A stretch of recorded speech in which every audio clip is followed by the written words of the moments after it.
Mariners have reached the 7th inning stretch of spring training 2019. Many of the starting 9 will see action tonight, along with a flashy newcomer and a savvy veteran fan favorite. Toss in seasonal temps, a Friday night with a packed ballpark of Mariners and Cubs fans, and you have a perfect recipe for Cactus League baseball.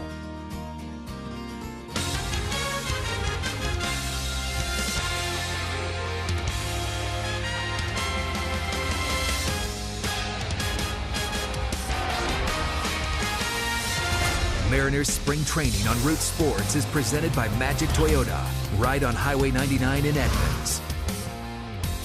The scene down in the desert, yeah, a little bit probably warmer, better than here in the Northwest.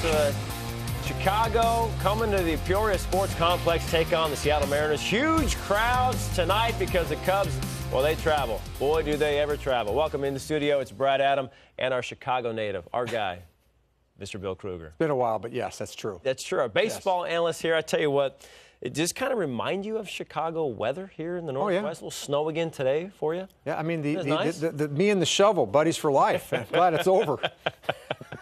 Well, a guy who knows about Chicago as well in the NL Central, how about Domingo Santana? The spring he's had for the Mariners, coming over in that trade from Milwaukee. In 2017, put up 30 home runs for the Brewers. Last year, because of Yelich and Kane, a couple of all-stars, crowded the outfield.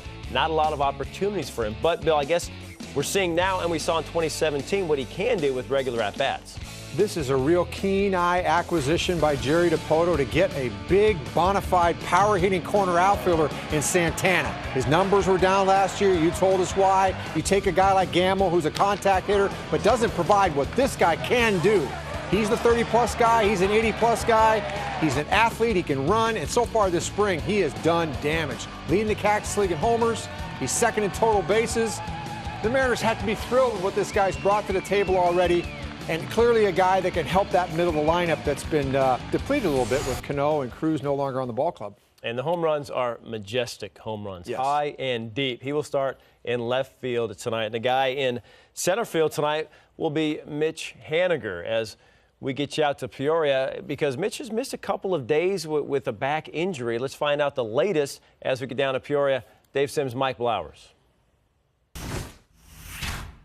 A lot of good things happening in camp, and one today. Mitch Haniger's back in the lineup, Mike. It's great to see him back in the lineup. Had the strain back, missed some time. He looked terrific before that. I don't think it'll take him too much time to get back, but only 6 games to go before they leave camp. So it's nice to have Mitch back in the lineup. And versatility is always a key with this ball club and with Mitch Haniger. Where's he going to be playing today? Well, today's going to be in center field, and I think it's kind of interesting because we're still not sure about Malix. And I think right now, when you look at it, probably not going to make the trip to Japan. So I think we'll see Mitch Haniger in center field for the first 2 games. Yeah, and we saw him last year. He did a very good job, hence his all-star status. That's our story here. First pitch coming up. Guys, thank you. Back to you in a second. But, Bill, more on Mr. Haniger. That's why I don't power clean anymore. It's just too hard on the back. Yes. Mitch figured that one out, but he also figured out some things in the league last year, and expect him to take another step forward this year. This guy's a great player. He's already made the All-Star team. I expect multi-All-Star teams from Mitch Haniger as they go forward. A guy that hit over 25 homers last year, drove in over 90, hit 285, and I think this guy's capable of more. He's got an iron will, work ethic. He will only get better. All right, so Haniger again in center field. Let's see the rest of the lineup for the Mariners today. We got Marco Gonzalez on the mound. Take us through the other 9 guys behind him. Yeah, a lineup that you'd be somewhat familiar with. Of course, D. Gordon, your second baseman, back where he belongs, leading off. Haniger, we talked about. Jay Bruce, healthy spring, hitting 368. Edwin Encarnacion replaces Nelson Cruz, 7 straight seasons of 30-plus homers. A slimmed-down Seager. We see Navarez, the catcher, had a 3-for-3 day the other day. J.P. Crawford, the lightning-quick shortstop that came in the Segura trade. Of course, the incomparable, ageless Ichiro in the 9 spot. Playing his customary right field for the Mariners tonight. All right, again, Marco Gonzalez on the mound tonight. And the Mariners pretty much know their 5-man rotation going into the season, into Japan. Don't know the order yet, but these are going to be the 5 starters with Marco and Felix, Leak, LeBlanc, and Yusei Kikuchi. Their numbers from last year. Kikuchi, obviously, in Japan with the Lions. But you look at what Marco did last year, Bill, and you saw many of his starts, in person. This is the guy that's going to be right there at the top of the rotation this year. Yeah, they baby stepped him along early, limited his innings, and he proved his mettle The curveball became a weapon. The cut fastball became a big part of his arsenal. Really balanced out that terrific changeup that he already had. He was healthy. He bounced back from Tommy John. You see the innings pitched. And what impressed me the most is when he went back east in the middle of the season and got beat up by New York and Boston, he returned and threw a complete game against Kansas City. This guy has smarts and work ethic and control. He's going to have a very good career and a great upcoming season. He will be getting the ball facing the Chicago Cubs in just a matter of minutes for you right here on Root Sports. And you see the berm getting crowded. It's going to be 11, maybe even 12,000 they're packing in tonight. Lots of Cubs fans, lots of Mariners fans. We've got baseball for you on Root Sports. First pitch from Marco coming up. Get money.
Seattle Mariners spring training on Root Sports is brought to you by Magic Toyota, right on Highway 99 in Edmonds.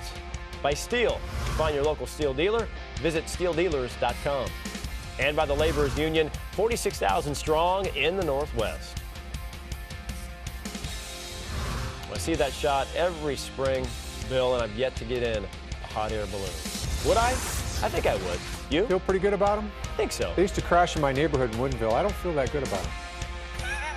Well, maybe not now. Jeez. All right, Cubs Mariners coming up again. A huge crowd there, probably the biggest one at the Peoria Sports Complex. Welcome back here in studio. We talked about the Mariners. Their lineup, Mitch Haniger is back playing center field. How about the Cubs? Traveling, which means they've got to play, what, 3 or 4 starters? So yeah. We're going to see a couple faces that you're familiar with, certainly, as we take a look at what the Chicago Cubs are rolling out for tonight's ball game. Almora Jr., the leadoff hitter, Anthony Rizzo, an incumbent at first base, an all-star player. Of course, Javier Baez coming off a monster season last year. Ian Happ, another player that's probably going to be a starter. So we're going to see some familiar faces in that Cubs lineup. All right, that's the 9 against Marco Gonzalez for the Cubs on the mound. This man, a righty, Duncan Robinson. See what he did last year. 8-4. This is minor league stats. 311, so not bad stats for young Duncan Robinson trying to make the club here out of spring training. So that's a lineup for you and the starters and the guys scheduled to pitch behind Marco Gonzalez. One of them, Sean Armstrong, a guy we've seen a little bit last year. We've seen him this spring working on the slider, just working on probably, several things this spring, but knowing that he's got a spot in that bullpen is what it seems like. I believe so. I think he's going to be a real important part of the setup team for this Mariner ball club. He was impressive in 14 appearances last year, an ERA just over 1. A lot of life on his fastball, 94 miles an hour, has a really good curveball. As you mentioned, he's working on the slider, but a guy that stayed in the minor leagues for quite some time, but when he got his chance, he pitched very well last year. He's a big part of what they're going to be doing this year. All right, we'll see those guys tonight. We get you down now to the Peoria Sports Complex. A very good atmosphere for tonight's game. Dave Sims, Mike Blowers, and Marco on the mound. Guys, good evening. Brad, Bill, good evening. Play ball time here in Peoria. Wind blowing out 18 miles an hour. Right field, left-handers, they got to be fired up. Here we go, first pitch. And we're underway. First pitch to Albert Almora Jr. 64 degrees here in Peoria. Marco Gonzalez, third spring start, line drive center field, and playing on the hop is Haniger, base hit. Good to see Mitch Haniger back in the lineup, missing some time and strained his back. Back in the lineup, playing center field tonight. Alex Smith still working his way back. Just started swinging the bat today, Friday, so Wednesday. Disappointed that he didn't hit the ground running at his usual pace, but it'll come. Here's Anthony Rizzo, one of the more familiar names in the lineup. Cubs bringing over from Mesa. 4 for 15 this spring. First pitch strike from Gonzalez. For Marco tonight, looking for him to go 5 innings, 85 pitches. Pitching to Rizzo with the extreme shift on with Kyle Seager over in the shortstop position. 0-1. Foul off. Fastball for Marco in the early going, 89 miles an hour. He typically will sit right around 90, 91. Cutter, curveball, changeup his best pitch.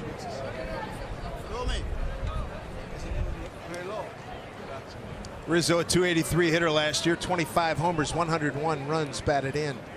Marco's got him 0-2, runner at first. And it gets through the catcher Narvaez. Almora to second. That will be a pass ball. Here it tick off the webbing there. Pass ball, runner at second now. And a 1-2 count. Talked about it with Narvaez throughout spring training.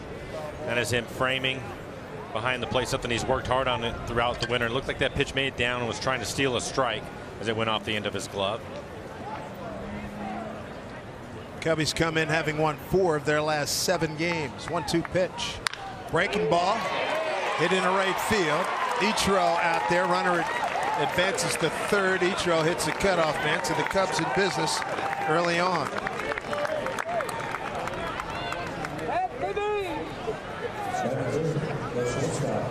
Ichiro getting the start out in right field. Solid line drive, base hit into right field. This ball is elevated. He wants to go to the outside corner, but leaves it middle in as he hits it through the shift. Ichiro getting it in quickly. But a couple of line drive base hits off of Marco.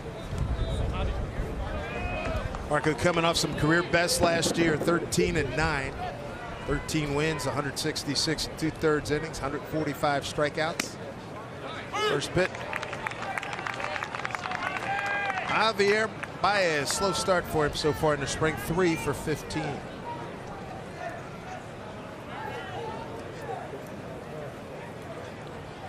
Marco looking for a double play. They're blocked by Narvaez. 1-1. Cubs come in with the record of 8-6. Mariners are 7-4-2. Baez talented, had a great year last year. Has a lot of power, will not cut his swing down at all. We talk about it all the time, hitting the ball out of the ballpark or striking out. That's something that's been a part of his game. Led the team in home runs. Infielder, 34 home runs, 111 runs batted in. Hit the right field with the wind, slicing foul. Not by a heck of a lot. Baez playing shortstop tonight.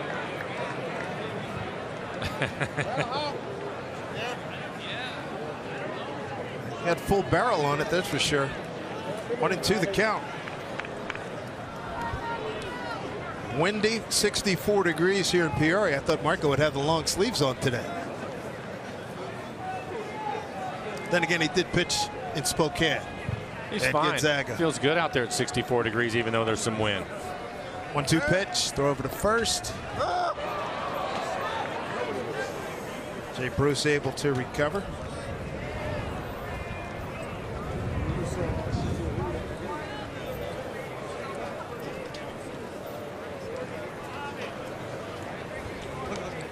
Mariners will see the Cubs twice during the regular season. Cubs come to Seattle April 30 and May 1. Mariners go to the Cubs September 2 and 3. 1-2. Skip out of the way is Almora. That was a cutter trying to get it in on his hands after seeing him hit the ball the other way. That was just foul. Had the distance to be a home run, but foul, so he comes right back with a cut fastball, 85 miles an hour on his hands. Just trying to keep him honest.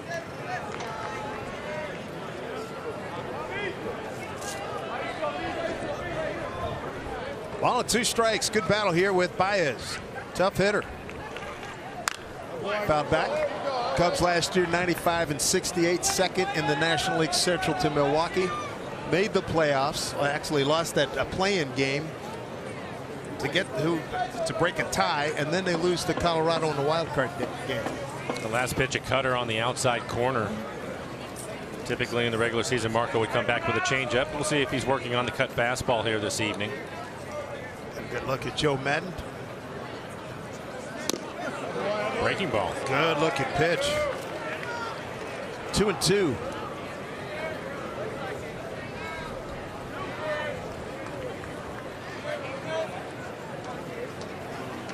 Early trouble here for Marco. Runners at the corners, nobody out. A 2-2 pitch coming to Baez. 3 for 15 on the spring. 2-2. Bouncing ball, Seager on the backhand. Safe. Dropped at second by D. Gordon. Runner scores, and it's 1-0. Cubs. Tough play. Rizzo got down to second quickly. So 3 consecutive hits. 4th hit for Baez, his first RBI. Kyle making the backhanded play, was trying to help him out to get the lead runner at second. Maybe a possibility to turn 2, but the ball just not hit hard enough. You'll see Kyle, tough play to pick it, backhanded side, kind of an in-between hop, gets rid of it quickly, but Rizzo, pretty good jump at first base. He would have beat it if D had been able to hang on to the ball.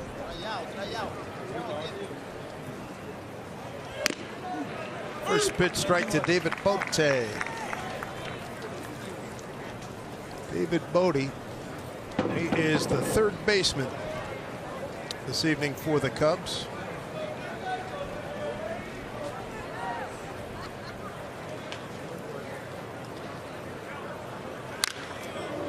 Fly ball into that jet stream, but Ichiro has it under control. And now, oh, no, he doesn't. No, he doesn't.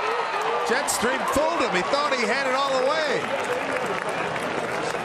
Bases are loaded. We talked about the wind blowing out to right. You can see the flags, they're just starched right now. And almost appeared that Ichiro had lost it. Because you're right, Dave. It seemed that he had a bead on it, was underneath it, and that ball landed so far over his head, I'm not sure that he saw it the whole way. Here he is right here. It looks like he's in good shape. Yeah. And then all of a sudden he takes off on him. That's a serious wind out there. It's been like that. We've been in the booth here the last hour and change, and wind might even have picked up since I got here. So bases loaded for Ian Happ. And Marco already throwing 15 pitches in the inning and hasn't recorded an out. 1-0 Cubs.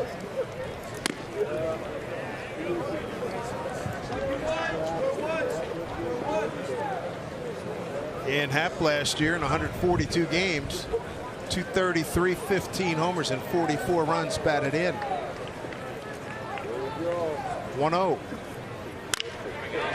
Seager should be able to turn a conventional 2 here. They do.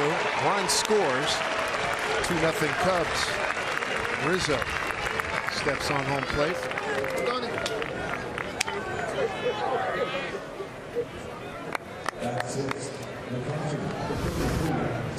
Play by Kyle, this time to his left, an easy double play, about as routine as it gets. Strong throw from D. See Marco able to get the ball on the ground, jammed him up. Another cut fastball in on his hands, and a routine turn. Bias to third, 2 outs. Taylor Davis, the catcher.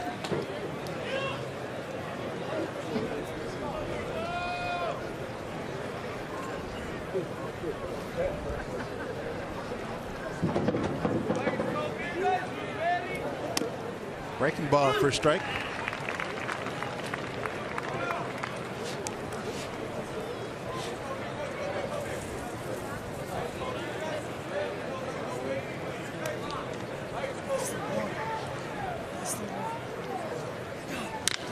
Bouncing ball to the shortstop, J.P. Crawford. Some damage done. 2 runs on 4 hits, no errors, and a man left. Mariners coming to bat on this windy night here.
Big house here in Peoria.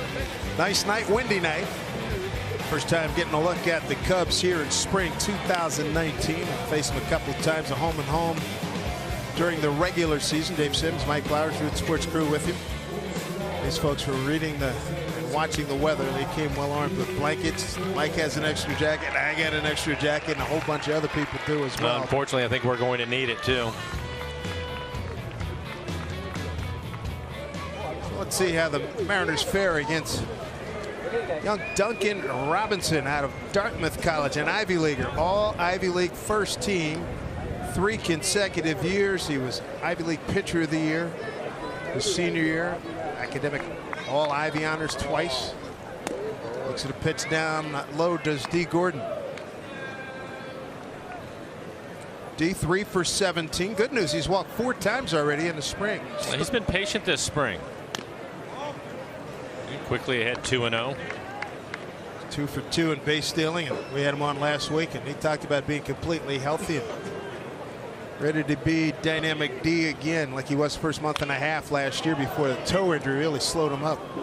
Well, we've seen him bunt for base hits here in the spring. He's also stolen some bases, so he's healthy.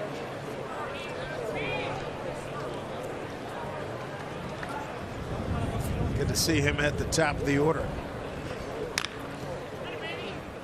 Bounce foul. Perry Hill coaching at first, Chris Triano at third for the Mariners.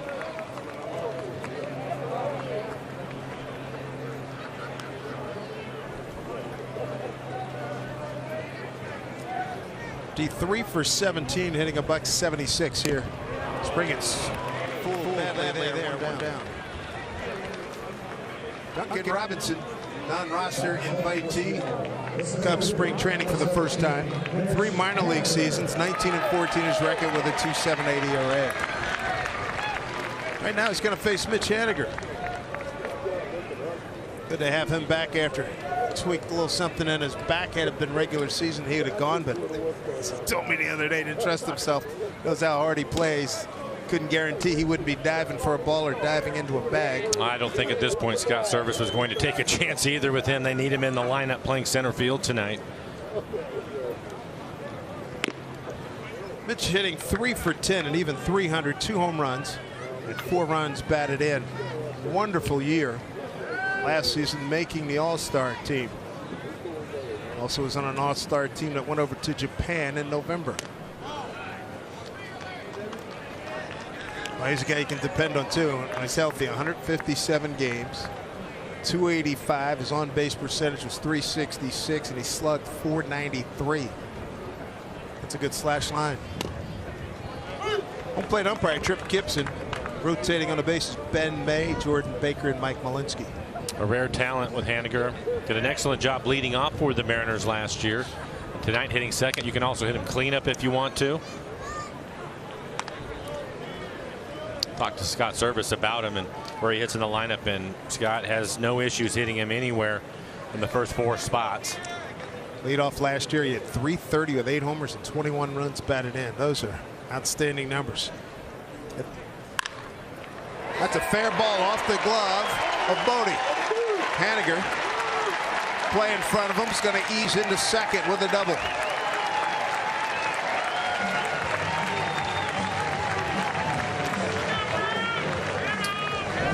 Welcome back, Mitch Haniger, right down the line. So he looks healthy. Looks like the swing, no problem there as he hits it past the third baseman down the line. I was watching him run. That was not an issue for him either. So he looks healthy.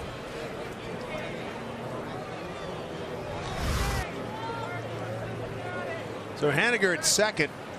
Tying run at the plate, Jay Bruce. One of the lefties we were talking about. Had to be real excited about seeing that stiff wind blowing out to right field. First pitch, strike Jake. He had 368, no homers, 3 runs batted in. He's 7 for 19. You mentioned the no home runs. What he's done this spring is he's consistently hit the ball hard back through the middle.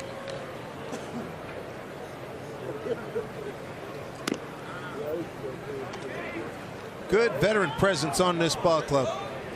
A lot of power. He can turn on a fastball tonight. He might hit it out of here over everything.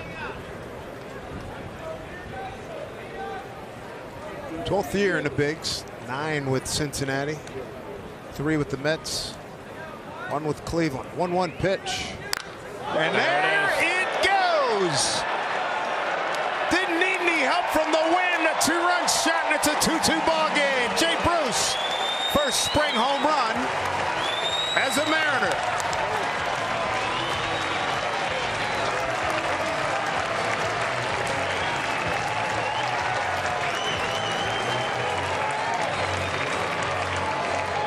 No doubt about it. Well, the other part about it, Dave, is he's also a 10-year veteran with the wind blowing out to right. I think he was looking for something to turn on. Towering fly ball out to right about halfway up the berm for his first home run this spring. He'll add to that 360 batting average as well. Impressive shot. 19th home run by the Mariners. His ground ball to the second baseman in the shift. Throws out Encarnacion.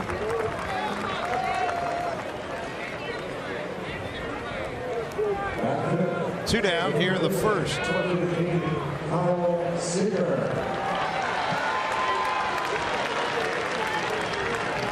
Two down for Kyle Seager.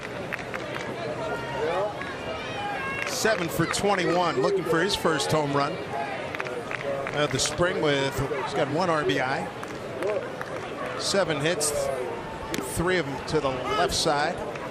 They shift on him now. The third baseman goes to a deeper shortstop position. Second baseman in short right field.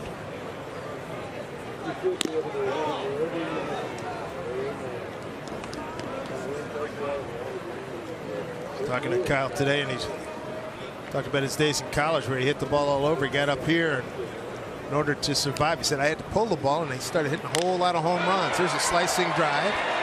Center field and deep. Left center, run down by Almora Jr. Well, nice response by the Mariners. Here in the home first.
Sunset here in Peoria. Dave Sims, Mike Blowers, Root Sports crew here.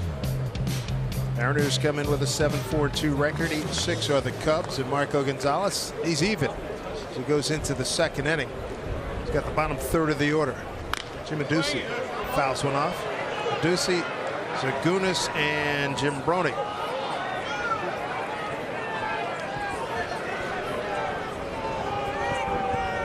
Well, for Marco, had to throw 20 pitches in the first inning. Again, scheduled to go 5 innings.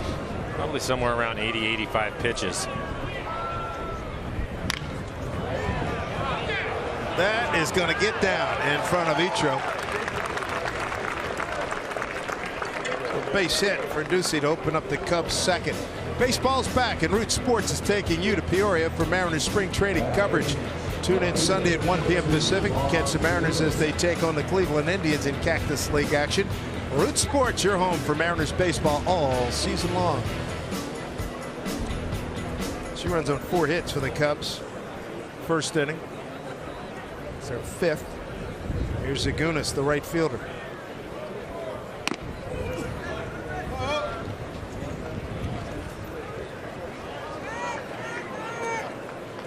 Zagunis 7 for 20. A couple of home runs. He's driven in 10.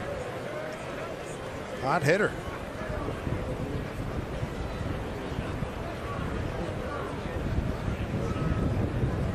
Can you hear that wind, huh? 1-1. Flag's been like that since watching down on field number 1 during BP. And looking over, they have been straight out like that. You can identify every one of the flags. That's how stiff the flags have been. The only thing missing for the Cubs is Lake Michigan. They're used to seeing the flags like that at Wrigley Field. 2-1. Not much of a lead at first base. Marco able to get a double play ball in the first inning. Really helped himself out. A couple of ground balls to get out of that inning. Marco recently celebrating his 27th birthday, middle of last month in February. 2-1, looking for a DP. Might be. Crawford, D, Rackham.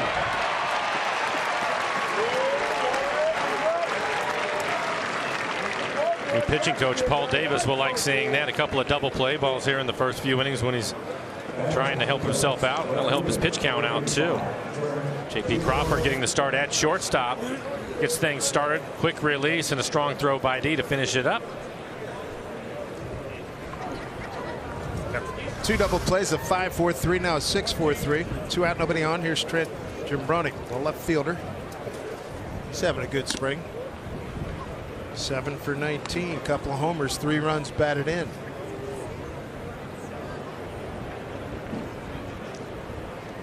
Pretty stacked Central Division in the National League. Cubs have not made a whole bunch of changes. Be battling with the Cardinals and the Brewers. Brewers, fabulous year last year.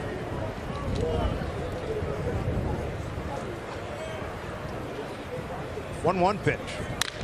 Hit hard into the corner. Out of the box hard is Jimbroni, and he's got an easy double. 8th hit of the spring, 8 for 20.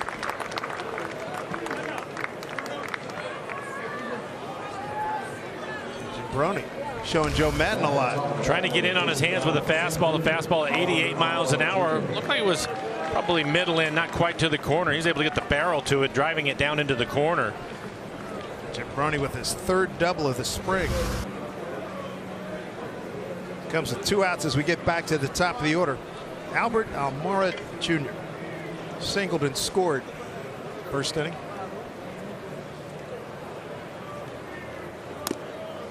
Breaking ball for a strike. You look at Marco and what we've seen in the spring.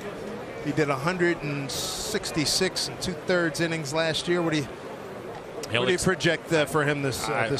I would expect him to exceed that inning count. After talking to Paul Davis, saying that there will be no restrictions on. Scott saying the same thing. They held him back a little bit last year. He was 2 years removed from his surgery. So I think this year we're going to see him in that 180, 185 range. No, he wants to be there too. Yeah, he would welcome that. You're right. He competes, wants to stay out there.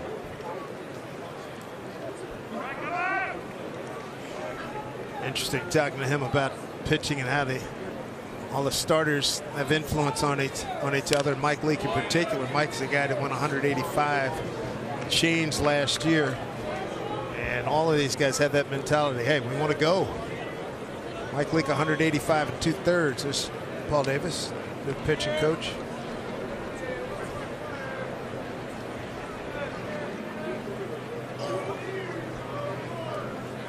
Oh, 2 to Almora. Runner goes. There's a throw down to 3rd. Not in time. And it came off the bag. Seager kept his glove on him. And out at 3rd is Almora. So goes the Cubs' 2nd inning threat. A 2-2 ball game. When we come back, Domingo Santana leads off for the Mariners.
Kyle Seager getting the tag for the final out in the second inning. Right now, Scott Service, skipper of the Mariners, joins us right now. Give us your impressions here. We're time running short, big guy. Yeah, we're running up against it here, getting on a plane to Japan, I think, in about 6 days. So, camp continues to go well. We played 3 night games in a row, so we're on a little bit different schedule here the last few days, but pretty healthy, and guys are looking forward to getting on that plane soon. I know one of the big things in spring training every year, Scott, is to get the pitchers, especially the starters, their innings and get them built up. How are you doing on that end of things? I'm pretty good.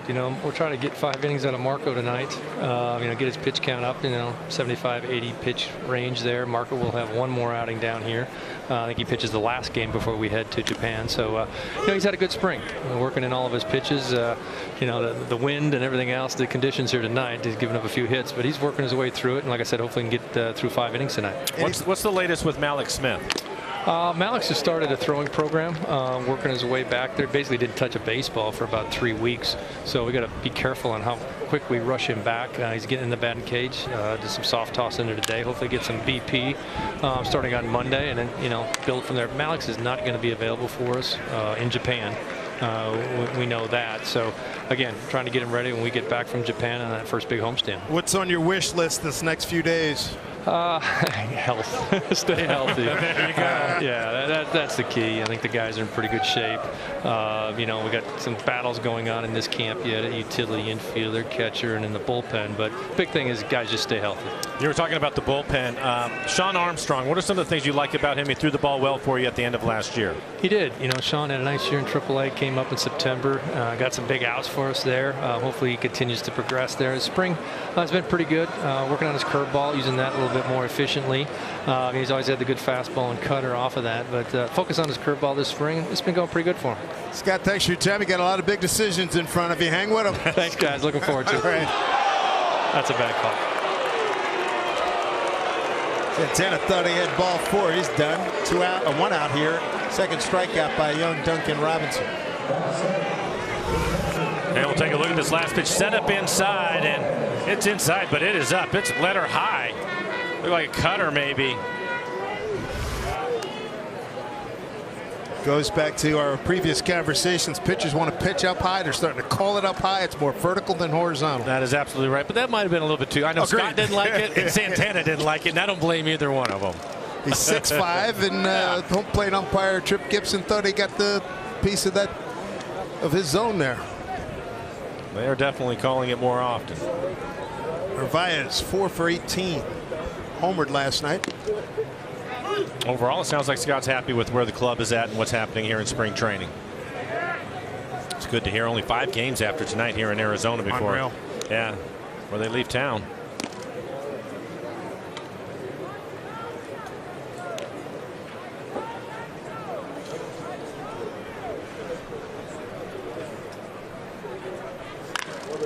Up the middle, shortstop will take care of it. Baez.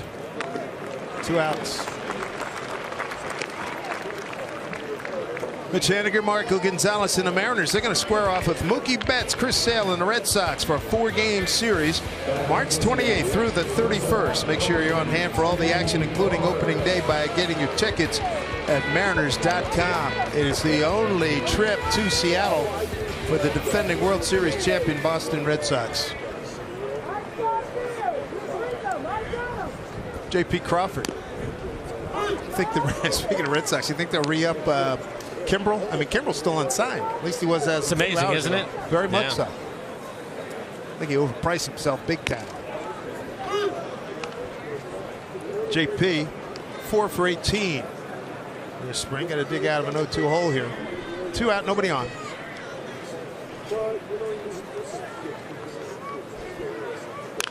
JP, the young shortstop, has already made a couple of plays here tonight. There were some questions about his defense, just the consistency of it. Most of it was his throwing part of it. I think overall this spring he's really looked good. No problems at all. I was watching him during BP. We've seen him in action.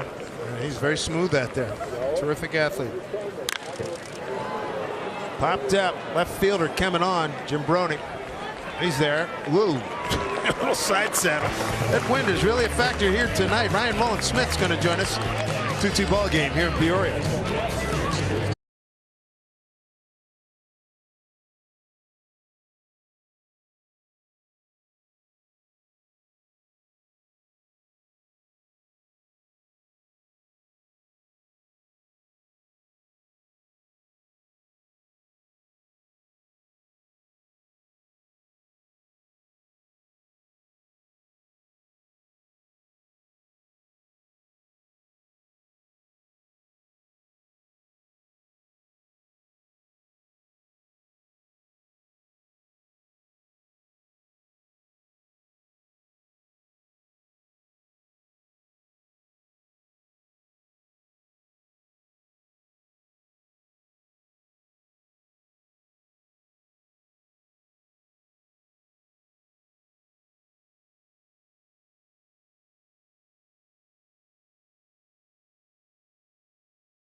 Cubs Mariners tied 2-2. As we go to the top of the third, Ryan Rowland-Smith joins us right now. Ryan, good to have you with us. Good to be here.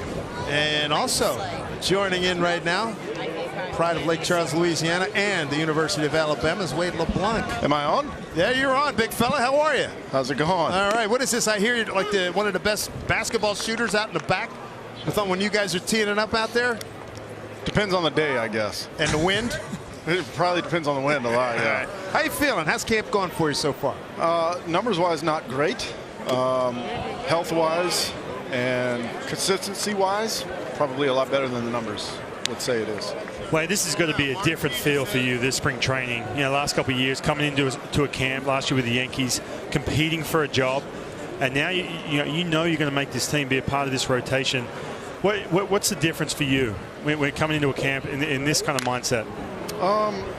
For me, it's hard to kind of approach it any different than I have for my whole career, just because I've never had a spring training where I've known where I was going to be. So for me to kind of approach it that way, in my mind, I could put up a couple of 7 spots real quick and they'd start to ask me questions. You know, they'd start questioning whether I belong on the team or not. So for me, it's got to be kind of the same in terms of what I'm trying to do, what I'm trying to get out of each game, and then kind of looking forward to when the bell rings.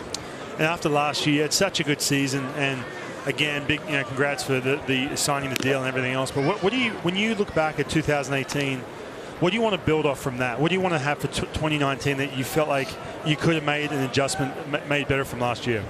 I had probably 2 or 3 games where I gave up 6 runs or something like that, where I wasn't able to get the rest for the bullpen that guys like me and Leak and Marco, we pride ourselves on, is just kind of giving those guys a break. And I had a few too many games that I wasn't able to do that and answer the bell and kind of take the ball and give Scott and the guys 100 pitches. So ideally, I'd like to kind of limit those, maybe give a few less. Let's get those out now. Well, Rizzo just went NASA on us, put that thing in orbit. 3-2, Cubs. That's Rizzo. Okay. We're getting those out now. Yeah, no, I hear you. I hear you.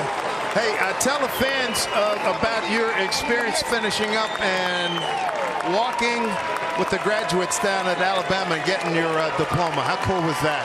Man, that was awesome.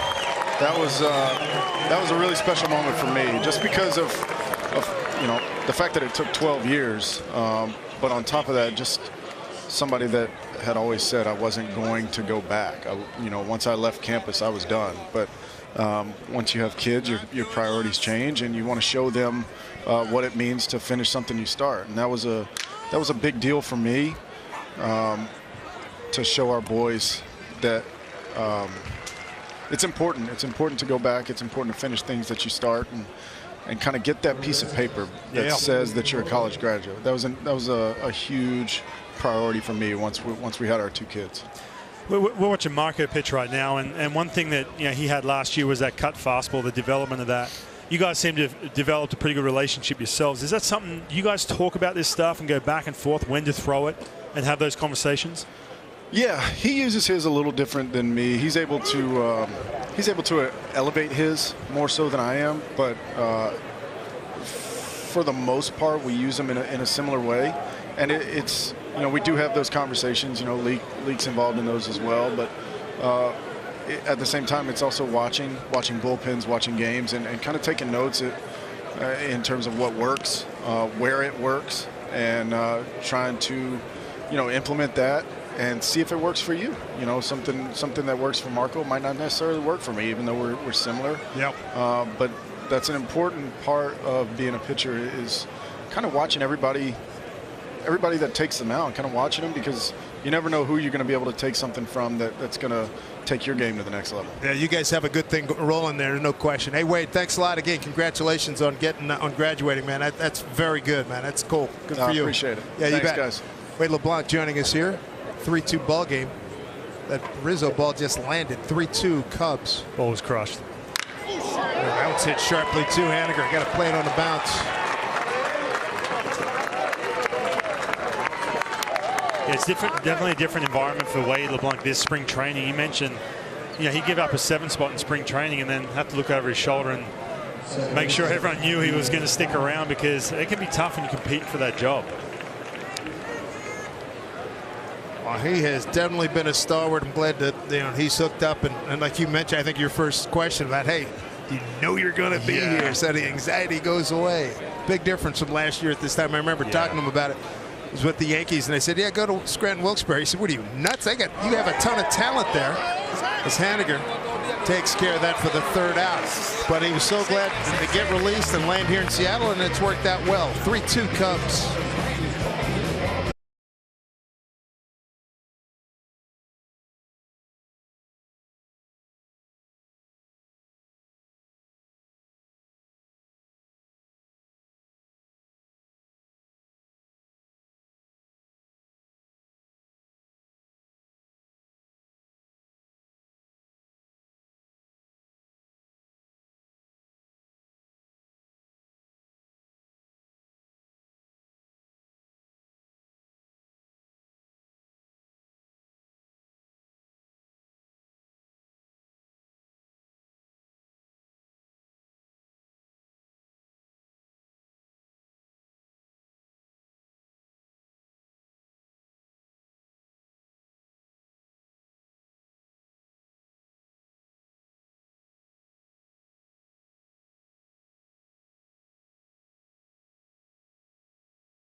Very generous tonight, and so is the young lady, feeding everybody, mom and dad and everybody getting into the act here. 3-2 Cubs. Make sure you join us on Thursday, March 28th, opening day at T-Mobile Park. Mariners take on the Red Sox. Get there early for a special pregame ceremony, including player introductions and first pitch from Mariners legend and newly elected Hall of Famer Edgar Martinez. Great seats remain at mariners.com. Here is Ichiro batting in a 9-hole, playing in right field, leading off here in the home 3rd. Up and in from Jin-Ho Sang. Ichiro 2 for 18 thus far this spring. Dave Sims, Ryan Rowland-Smith with him. There's a strike. See Jin-Ho Sang spent most of the year in Iowa last year. Got a couple innings up with the big club from Taiwan. See right there, 2 innings. Ichiro went chasing there. 1-2.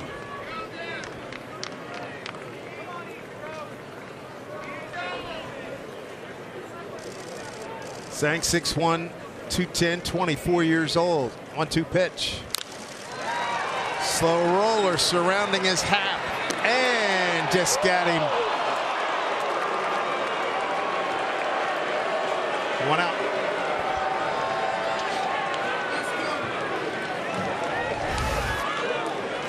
Looked like vintage Ichiro, hitting something soft up the middle. Usually able to leg it out, but when you're 45 years old, you lose a step or two. Good play right there by the second baseman. Really well done. Winds dropped down to 13 miles an hour, Ryan. Boy, it dropped down 5 degrees, but American flag still blowing out pretty hard as we get back to the top of the order. Here's D. Gordon. Struck out leading off the home first. Hope you've had a chance to see the Mariners' new commercials. A good one featuring D. That was a good one. And the other thing I noticed, a nice story about him the other day, I guess, was after BP, and he hit a whole bunch of balls out on the field, invited some fans out to shag with him to go collect them. Been a thrill for young fans to go out in the field. 1-2.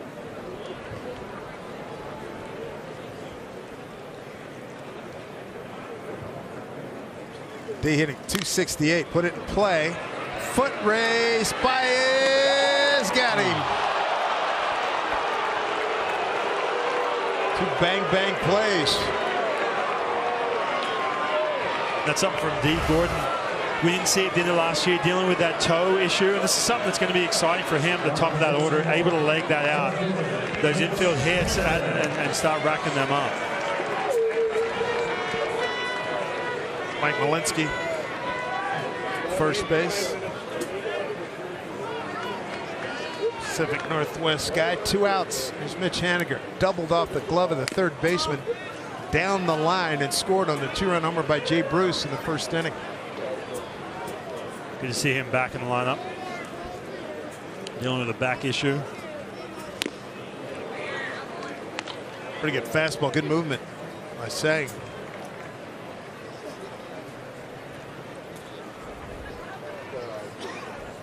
Three runs, 8 hits, no errors for the Cubs. 2 runs, 2 hits, no errors for the Mariners. 1-1 here to Mitch.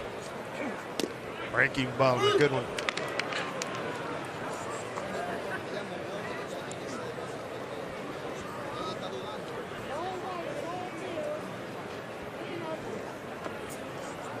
Here's 1-2. Swing and a miss. Sang has a nice inning. 2 bang plays and a strikeout. We go to the 4th and a 3-2 Cub lead.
Three-2 Cubs lead. Top 4 here in Peoria. Don't miss the Seattle Baseball Showcase presented by T-Mobile. Participants include defending national champion Oregon State, number 21 Coastal Carolina, and the Washington Huskies, fresh off a trip to the College World Series. 3-day tournament began today at newly named T-Mobile Park. It continues through Sunday. Tickets on sale right now. Mike Blowers rejoining here. Top 4, 3-2 Cubs. A lot of hard contact against Marco in the 3rd inning. A home run by Rizzo, base hit by Bote, and Happ with a line out. So he can calm them down here. The Cubs last year were 3rd in the big leagues in hitting, 258 behind Boston and Cleveland. Yeah, I think there's a couple of things that are happening tonight, and that is you have to keep the ball down with the way that the wind is blowing. Pretty much straight out now. It's a difficult night to pitch, and he's had a couple of pitches that have been up, including the cutter to Rizzo. He's also been able to get a couple of double plays when he's wanted to. You can see that pitch is up.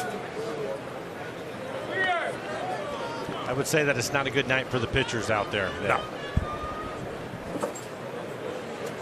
6, 7, and 8 in the order here in the 4th. Davis, Ducey, and Segunas. And ball outside. This is Trip Gibson. 4-pitch walk. First walk by Marco. Take a look at the Mariners rotation, and here's what they did last year. I'll tell you what, Paxton was here last year, obviously, and that was the unit. I think was the only starting rotation at 25. All the starters made 25 or more starts. So Kikuchi did over in Japan last year. Well, and you can see Mike Leake, you were talking about him earlier with the 31 starts, 185 innings. They're going to need that from him again. A veteran right-hander. But I think you look at Marco's numbers, he will improve on that also. I think he'll get into that 180, 85 range.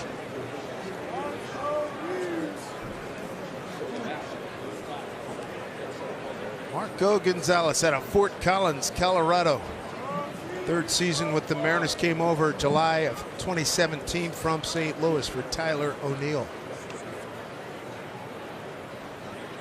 0-1. Good looking pitch.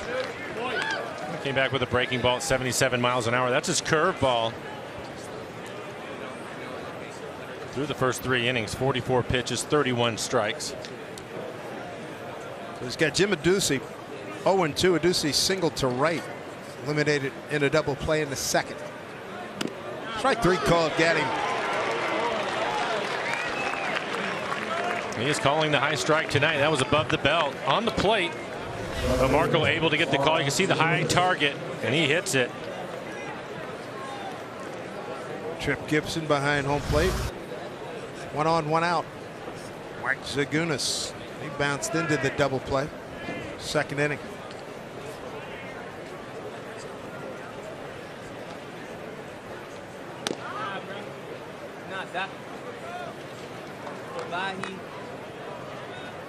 Cubs lost to Colorado 7-5 yesterday.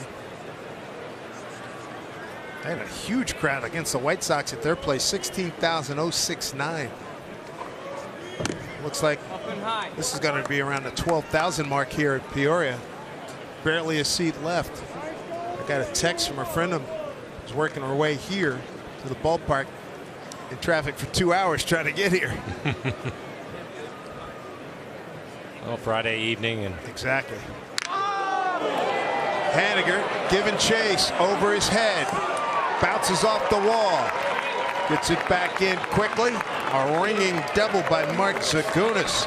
Second and third Cubs, 1 out.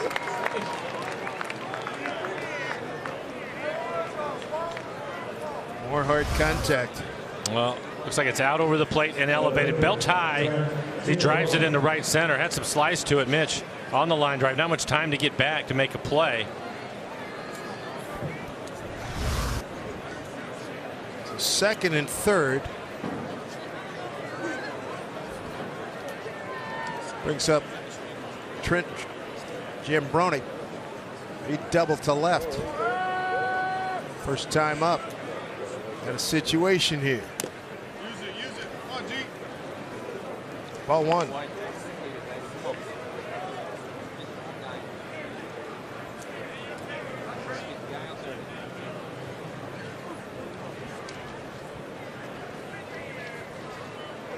One-0 pitch. Good rip. That's the good changeup for Marco, down out of the strike zone. First few innings, it's been his fastball, which has been 89-90, his cutter, and his curveball, and now he's starting to break the changeup a little bit more. Again, that's his best pitch. 1-1. Back. Back-to-back changeups. Well done. 3 runs on 9 hits for the Cubs. A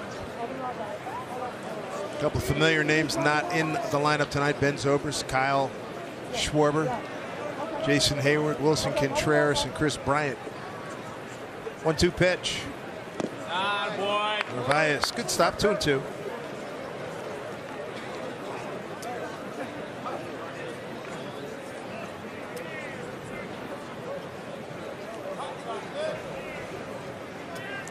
Fourth inning for Marco. Expected to see Sean Armstrong tonight.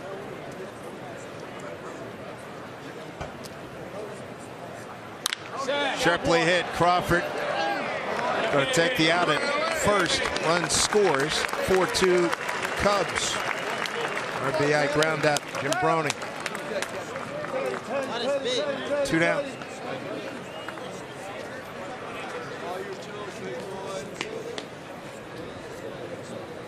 Crawford has been busy tonight.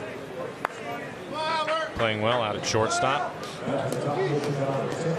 Scott Service wanting Marco to go 5 innings. Looks like he should not have a problem. Thought he'd be right around 80 pitches, so he's in pretty good shape with his pitch count if he can get out of this inning to pitch the 5th. Here's Almora. Bender for a strike.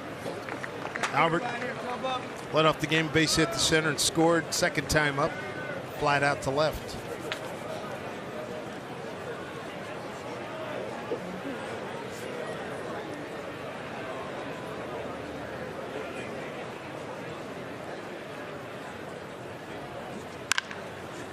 Fair ball. Scoring from second is Zagunis. And thinking about 3. No, shut it down right there. Albert Almora, RBI double. 5-2 Cubs.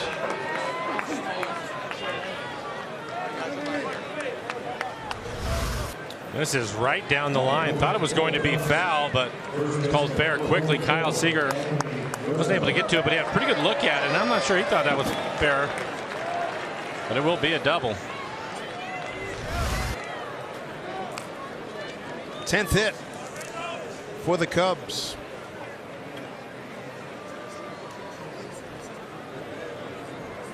Rizzo had a ball out of here that was screaming. A 1-1 pitch well over the berm in right field. Having a good night, 2 for 2 with the home run. Marco changing things up a little bit, starting with the slow curveball at 77 out in front of it.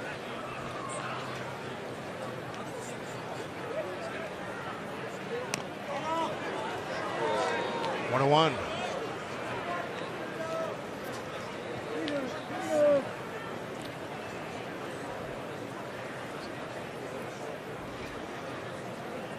Cubs led the National League in hitting .258 last year.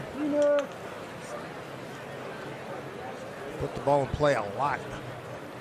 Bottom third of the league in terms of home runs. This one knuckling coming towards Haniger. And he'll just get it back to the cutoff man. RBI single, Anthony Rizzo. The Cubs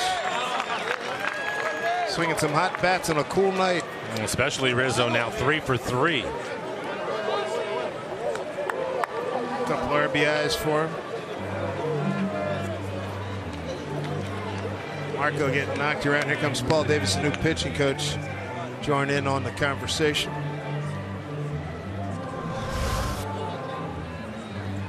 Been pulling the ball with this right back up the middle. Because of his power, Haniger in center field was playing deep and not able to get to it.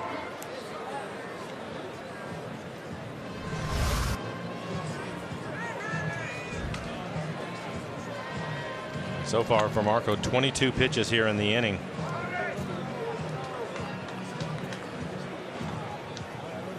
Rough outing for him. They're not doing too much missing here. 7th man coming to the plate, Javier Baez.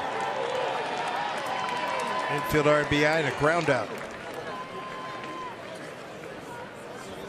Nobody warming in the Mariner pen. 2 out. Runner at first.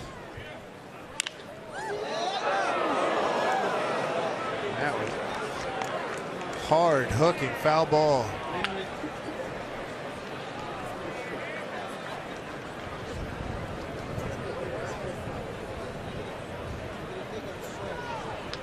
Baez 1 for 2 tonight, gives him 4 hits on the spring, 4 for 17. An aggressive hitter.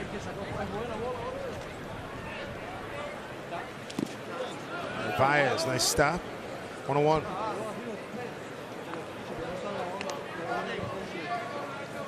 For Narvaez, we've talked about his defense a lot throughout spring training, and the fact that he was in Seattle in January working on it. And one thing that he has done well is block. I haven't seen the baseball get past him. Count even at 1-1. 1-2.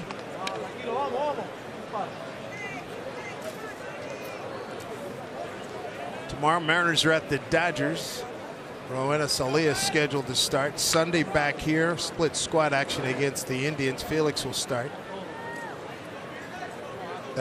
And also Sunday, Mike Leake, Mariners split squad. The other split squad will be at the Angels. Mike Leake will get the start. Here's a 1-2.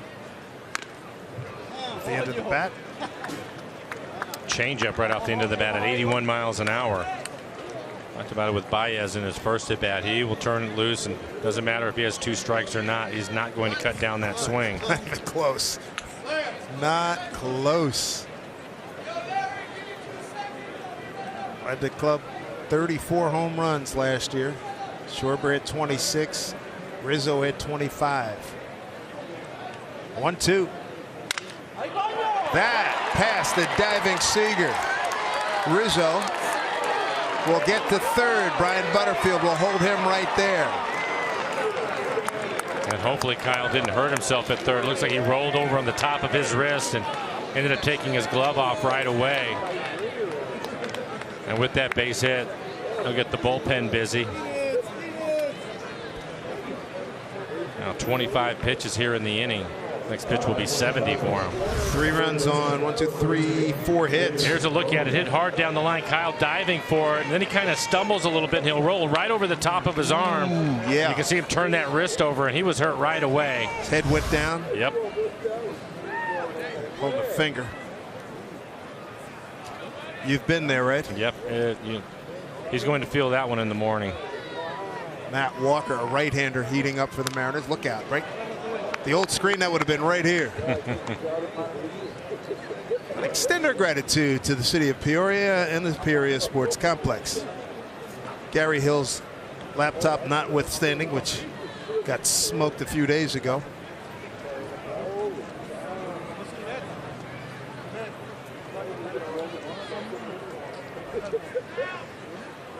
Here's the 0-1.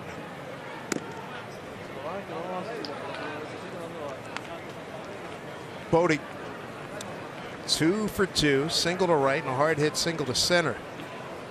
Well, I think for Marco, this might be his last hitter. Again, they wanted him to go 5, but right now 27 pitches in the inning. Blocked by Narvaez. Now 28, so approaching 30, and that'll be a bit too much. We're talking about Gary Hill's laptop. Except the same fate that mine did last August down in Anaheim. Gary has since got a replacement top. He is working UW women's basketball in the tournament right now, but that ball almost ate him up. So Marco behind here. 3-1. 8th man at the plate. There's David Bodie. And Haps on deck. A long inning.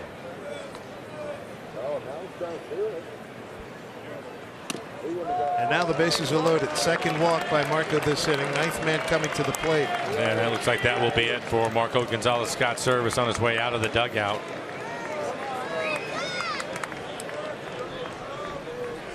Well, we will take the break with them. Not the outing Marco was looking for. 6 runs on 12 hits. Timeout. Back after this.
Welcome back. It's Brad Adam here in studio. Pitching change in Peoria means it's time we can get some of your pictures on air. That's right, hashtag Where I Root. And a reminder, by using the hashtag, you give us permission to use your photo on air. Hashtag Where I Root, presented by Alaska Airlines. How about Mandy? She's been busy. Now, this is last night, right?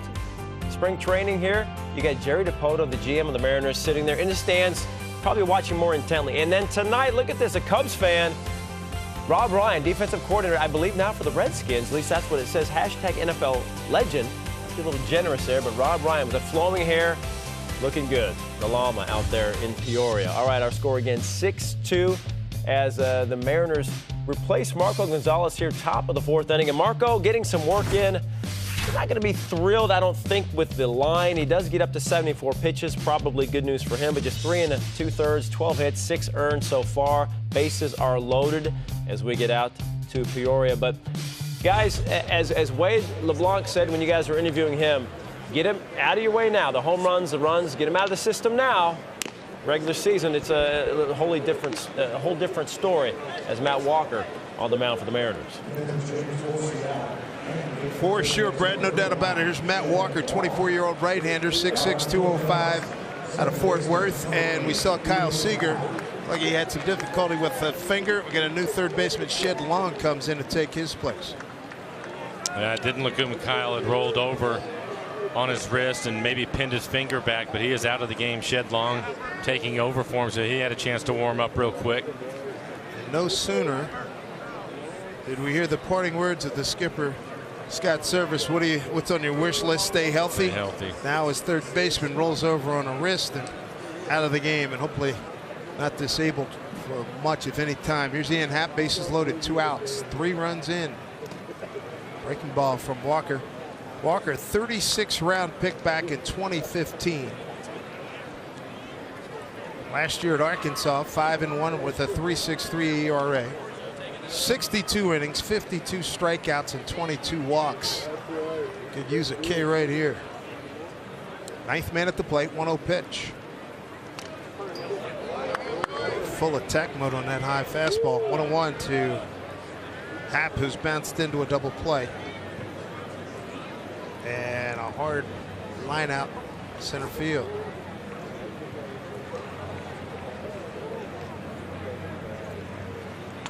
Six runs on 12 hits for the Cubs, 2 runs and 2 hits for the Mariners. Pitch off the plate. 2-1, bases loaded. Rizzo at third, Baez at second, and Bodie at first. Matt Walker trying to shut the door. 2-1. 3-1. Having a tough time getting the ball down into the strike zone. Missing high with the last couple of fastballs. Fastball 92, 93 miles an hour.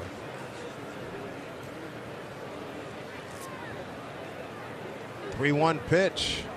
Ian Happ. Up high, ball 4, forces in a run. Happ an RBI, his third of the spring. They've batted around.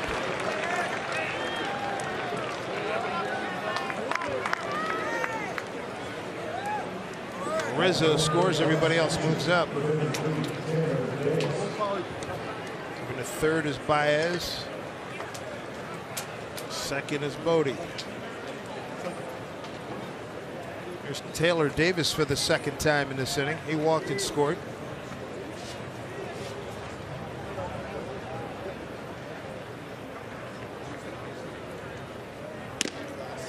Fastball first strike. At 91.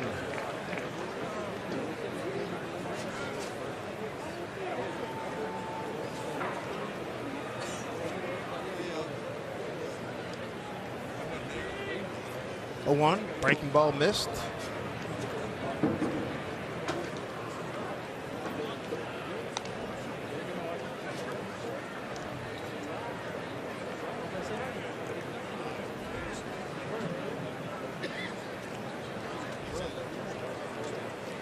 Big inning for the Chicago Cubs.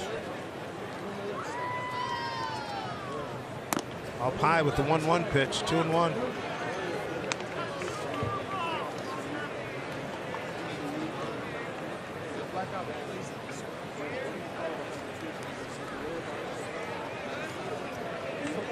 Skipper and staff looking for a third out. Bases loaded. 3 runs in. Yeah, the main thing for him right now with Scott Service is he really wanted Marco to go through 5 innings or at least pitch into the 5th.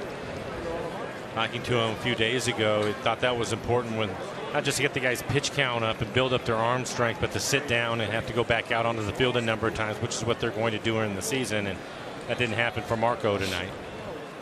Big 3-1 pitch. Taylor Davis. And ball 4. Walked in another run.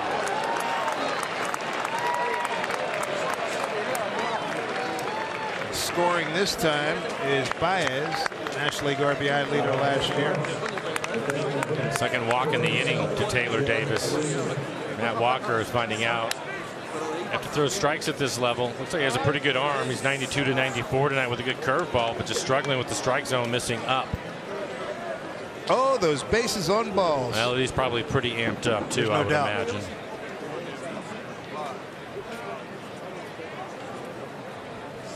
Eight-2 Cub lead. Bases still loaded. 2 outs. Big cut by Adduci. Singleton struck out looking.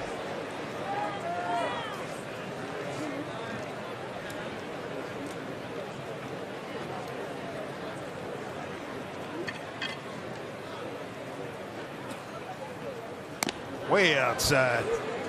1-1. 11th hitter here in the 4th inning.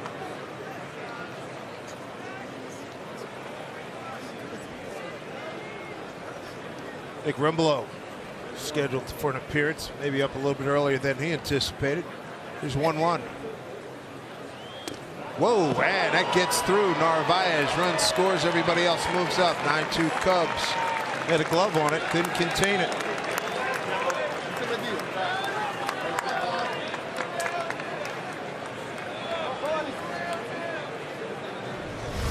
And we'll take a look at setup away and just pulls across his body with the fastball, trying to get the ball down, and unfortunately, not much of a chance for Narvaez to make the catch. Goes off right off the end of his glove.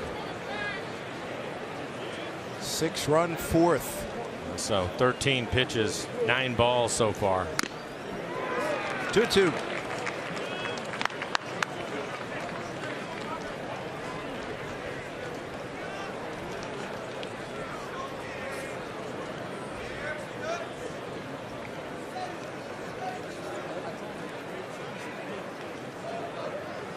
Two pitch. 2 out, 2 on. Slap foul.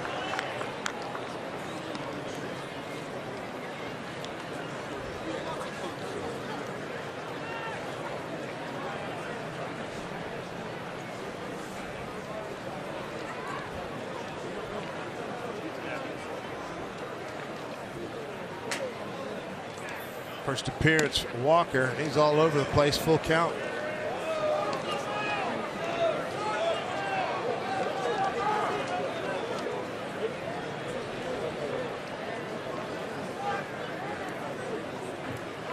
Check that Walker's 3rd appearance.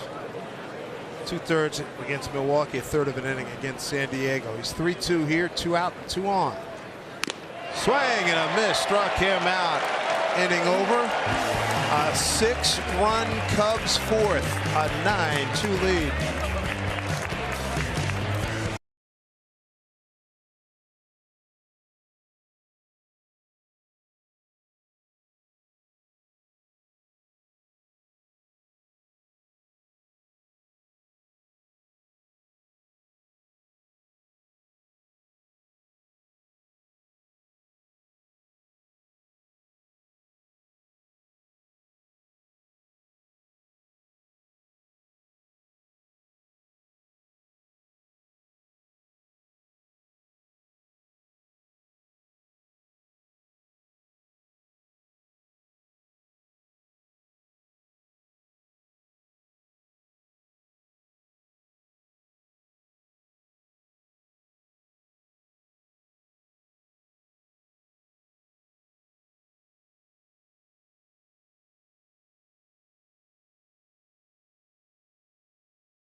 Mariners' Kyle Seager with head athletic trainer Rob Nodine and Dr. Sam Rice. And they're going to take a look at Seager's finger and hand that he rolled over on. He has to leave the game, and hopefully he will not miss any time here. Going to be taking off on a big bird for Japan in just a few days. Scott Service was on with us earlier, and I said, what's your greatest wish the rest of the way? And he said, stay healthy. And almost on cue, Seager making a diving attempt to stop a ball going down the line, rolled over on that glove hand. Here's Jay Bruce to lead things off. 1-1 pitch, a 2-run homer. Mammoth home run, right field. First homer of the spring. So for Marco Gonzalez, he ended up throwing 74 pitches. They thought he'd be around 80, but because he had to throw 30 pitches in the fourth, that ended his night. So it was closer to his pitch count.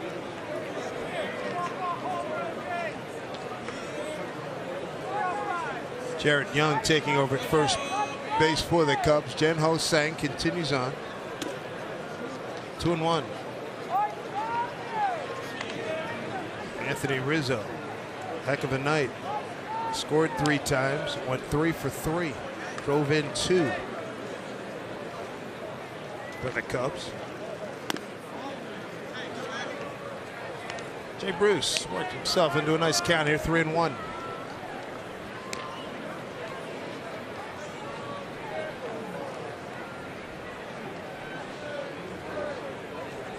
To Jay. Good foul. Get ready,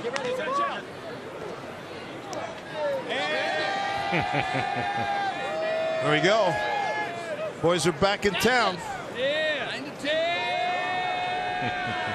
And having a good time out by the pavilion left field line. Popped it up. Second baseman Happ, 1 down. D. Gordon and the Mariners, they're going to host Manny Machado and the Padres. 2-pack of exhibition games, T-Mobile Park. The dates, March 25 and 26. Tickets are just $10. A free entry for kids 14 and under. Celebrate the end of the offseason by grabbing tickets at Mariners.com today. For your old-timers out there, March 8th, 1971.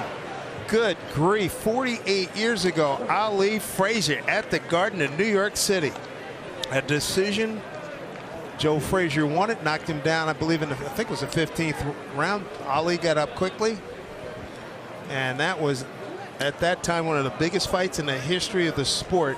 And that was a mega item on that sports calendar night, March 8th, 1971. I was a senior in high school, wanted to go see it, and no, you can't do your homework. So I listened to it on the radio. I can't believe you couldn't talk your way into that one. No. That's hit well, but hanging up.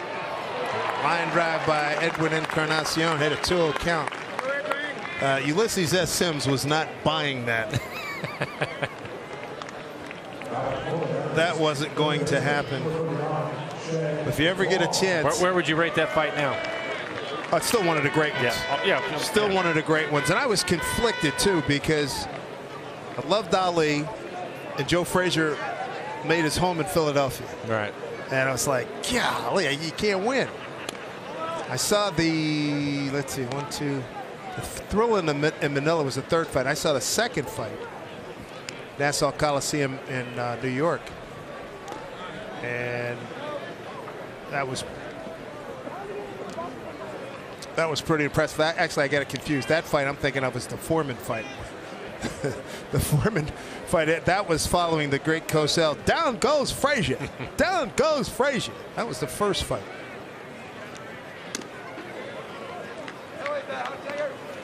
First at bat for Shed Long. Came into the game for Kyle Seager. Kyle, we'll find out what happened with finger, wrist, something. Had to leave the game, so Shed has taken over at third.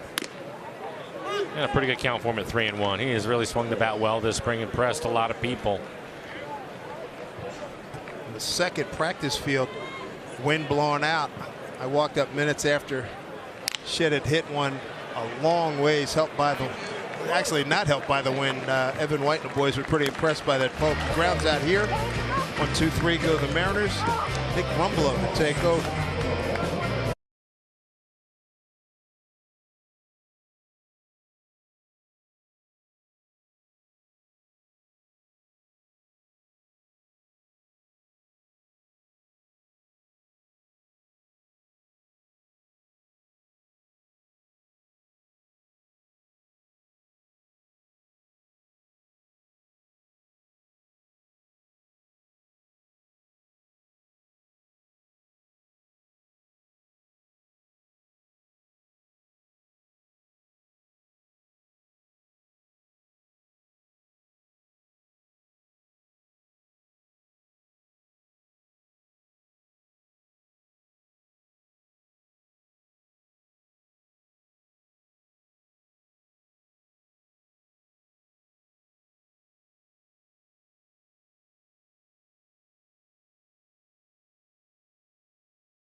This copyrighted telecast is presented by the authority of the Seattle Mariners and may not be reproduced or retransmitted in any form, and the accounts and descriptions of this game may not be disseminated without the express written consent of the Seattle Mariners.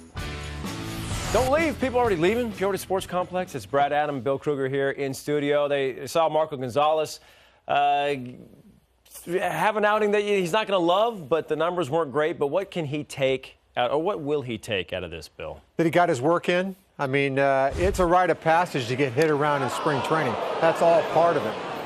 He had 7 innings of nearly perfect baseball over 3 turns. He stubs his toe against the Cubs. I think there'll be some things that he'll look at. I mean, his changeup was a pitch he really needed against the Cubs. They were fastball swinging at him. And then, of course, Anthony Rizzo, if he ever sees him again, he's going to know he's going to have to crowd him a little bit. It's a different team. A lot of American League teams really looking out over the plate against Marco. The cutter was a big pitch. Against the Cubs, they were looking for the fastball, hunting it, and looking to pull. So it was a little different team than I think he's used to facing. Nick Rumolo comes in, hits the first batter. He's leaving the game right there in the hand. Seager left the game. Looks like another left hand injury. Fastball just kind of riding in on him. So Marco getting his work done as we get back to David, Mike, and now Rumolo trying to do the same, guys. Wow, that's a heck of a first pitch. Drill a guy. Argue a foul ball off the knob of the bat.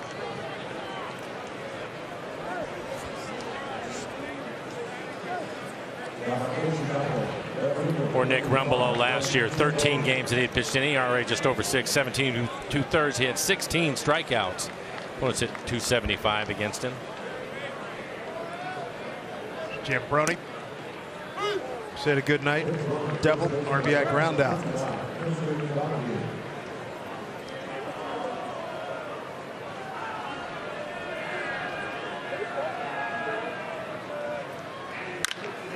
Double play ball right here. Easy turn. Their double play this evening by the Mariners. Really been impressed with Crawford tonight. That was not an easy play. That ball was hit right on the button, kind of a little bit of an in-between hop, but gets in front of it, both hands, make sure he has control. An easy flip over to D. Gordon to turn the double play. And he's been busy tonight and made all the plays.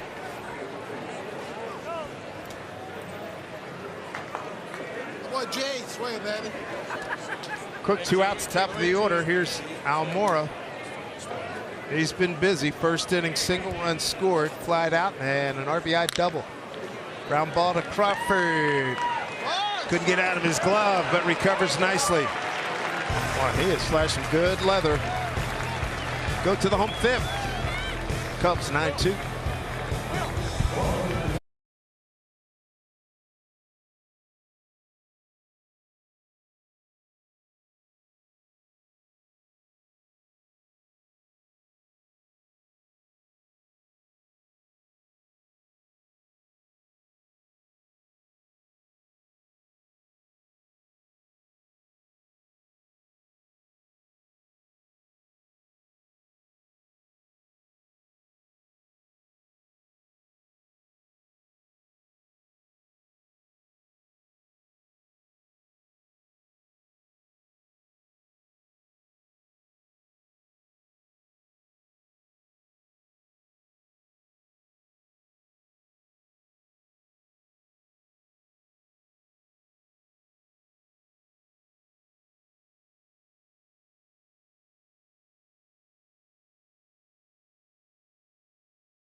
Mariners Spring Training on Root Sports is presented by Dunn Lumber, building success together.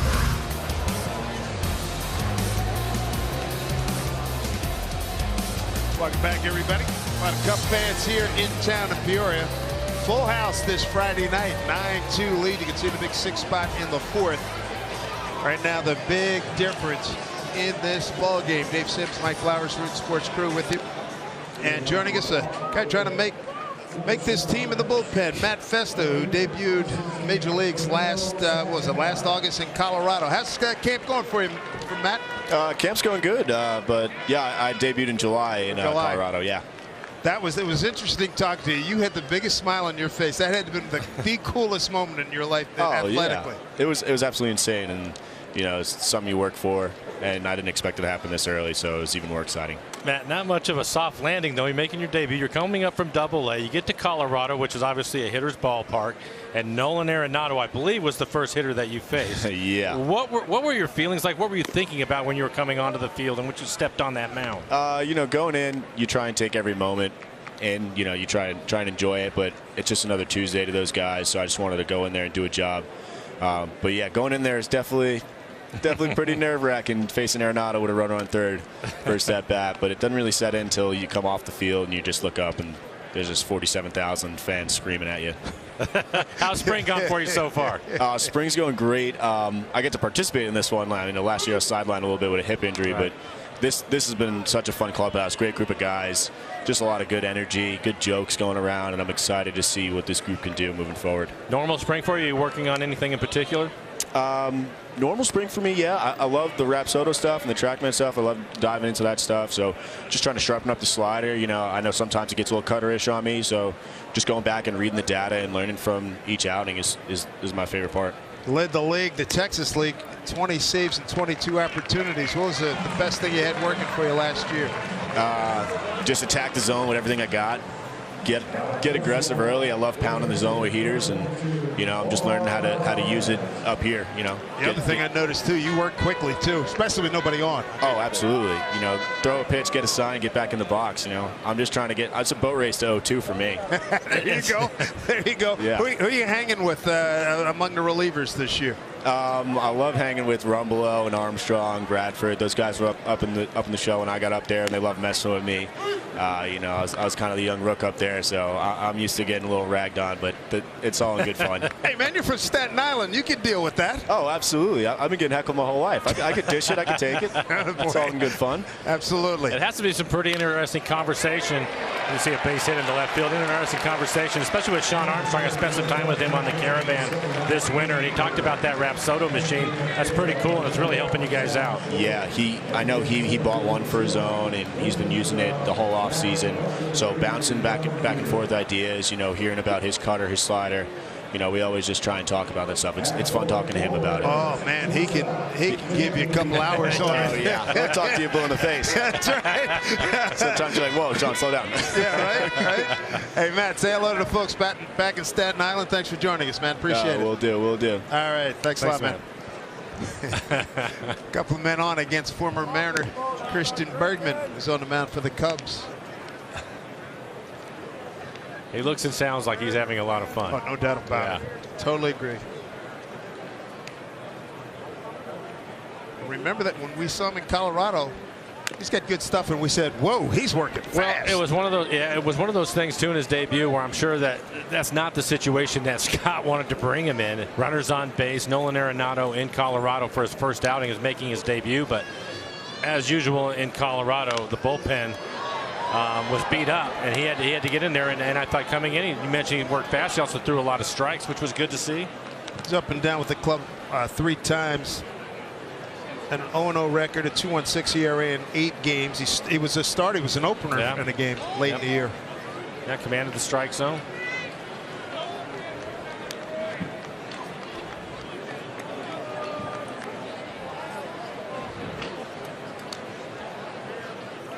Bergman 2-1 here to J.P. Crawford. Oh boy, he could pass at that. 2-2.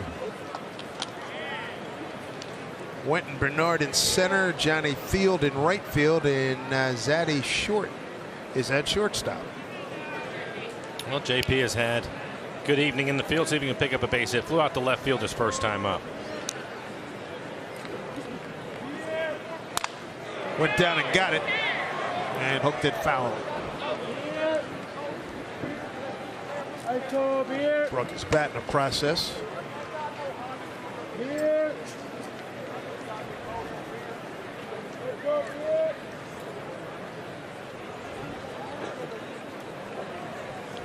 That was an off-speed pitch down. Probably a changeup out in front of it. Pretty good changeup too. Down out of the strike zone. J.P. Crawford going against Christian Bergman. 3 games last year for Bergman. 0-1, a 5.79 ERA. Slapped it the other way. That'll get down. Big stop sign by Chris Prieto. The Mariners have loaded him up.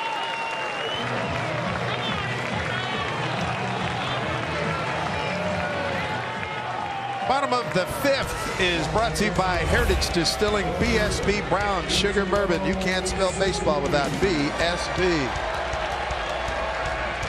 Mariner fans, they're looking to go nuts here if Ichiro could come up with a base hit.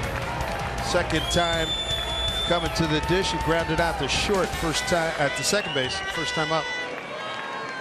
Bases loaded and nobody out in this 9-2 lead for the Cubs.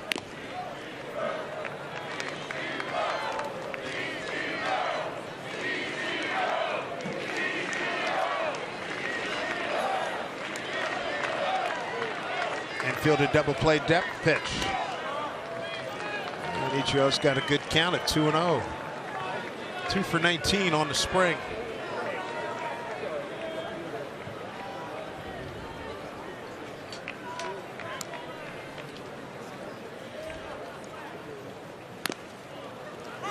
Laid off, 2-1.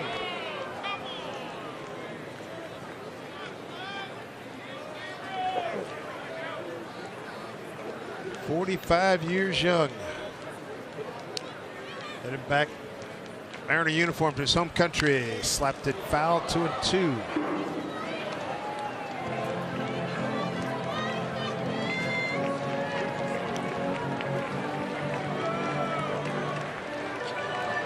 Bergman's been with Colorado, 17 and 18 season. Spent some time with the Mariners. Here's a 2-2 to Ichiro. Struck him out.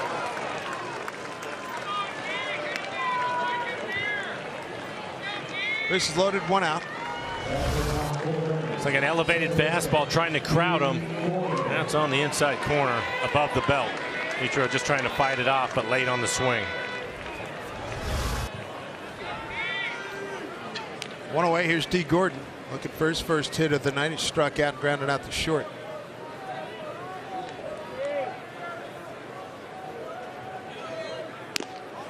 Ball 1.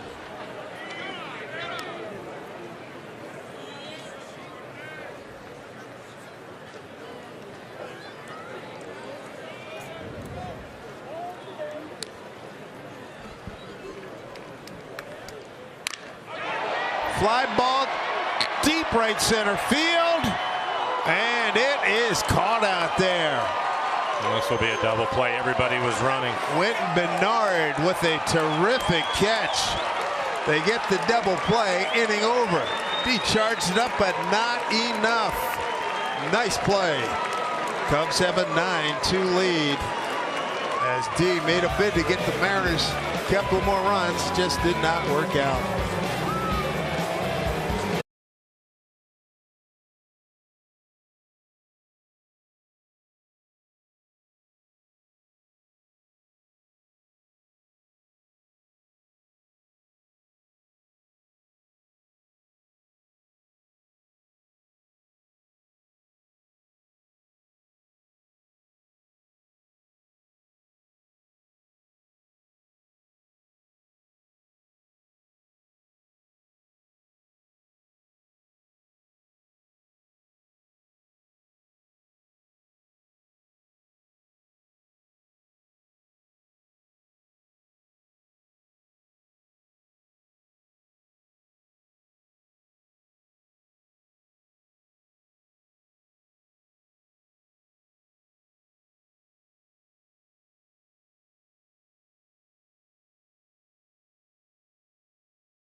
Advantage of that big wind here in Peoria. Gave it a good ride, but center fielder Bernard ran it down. Look at this. Ryan Nolan-Smith back with this, and he didn't take exactly a straight route, but he caught it. Yeah, and you can see D giving him that salute. Probably never met each other before, but that's just a straight respect. Hey, look, good catch. Just didn't get up in that jet stream. Yeah. Up in that wind. Gave it a good ride. You get an inning-ending double play. They double up the runner at second. Mariners get shut down there.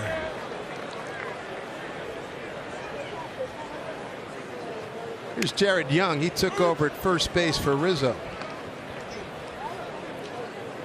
Riz did a lot of damage tonight. 3 for 3, 3 runs scored, knocked in 2.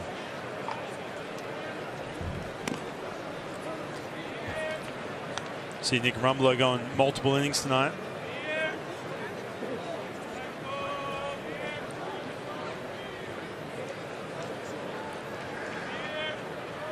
Mariners got on the board. Santana scored. He was able to tag up before they got the runner. Doubled up the runner at second.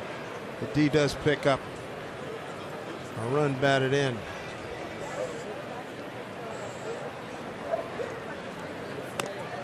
Ooh, good changeup. Jared Young goes down swinging. You get that changeup, really good movement, but even better arm speed too. You can see how aggressive Nick Rumbelow is, coming at you with those mechanics. He's always had good stuff coming over from the Yankees. Limited time last year, only 17 innings. That fastball changeup combination can be deadly.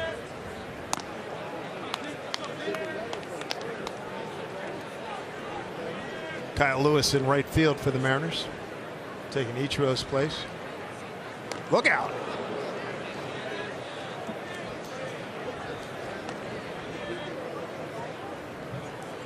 Good to see Kyle Lewis get more action. How impressive has he been all spring day? I'll tell you what, it's very difficult to believe that this is his very first spring training after multiple injuries over the last 3 years.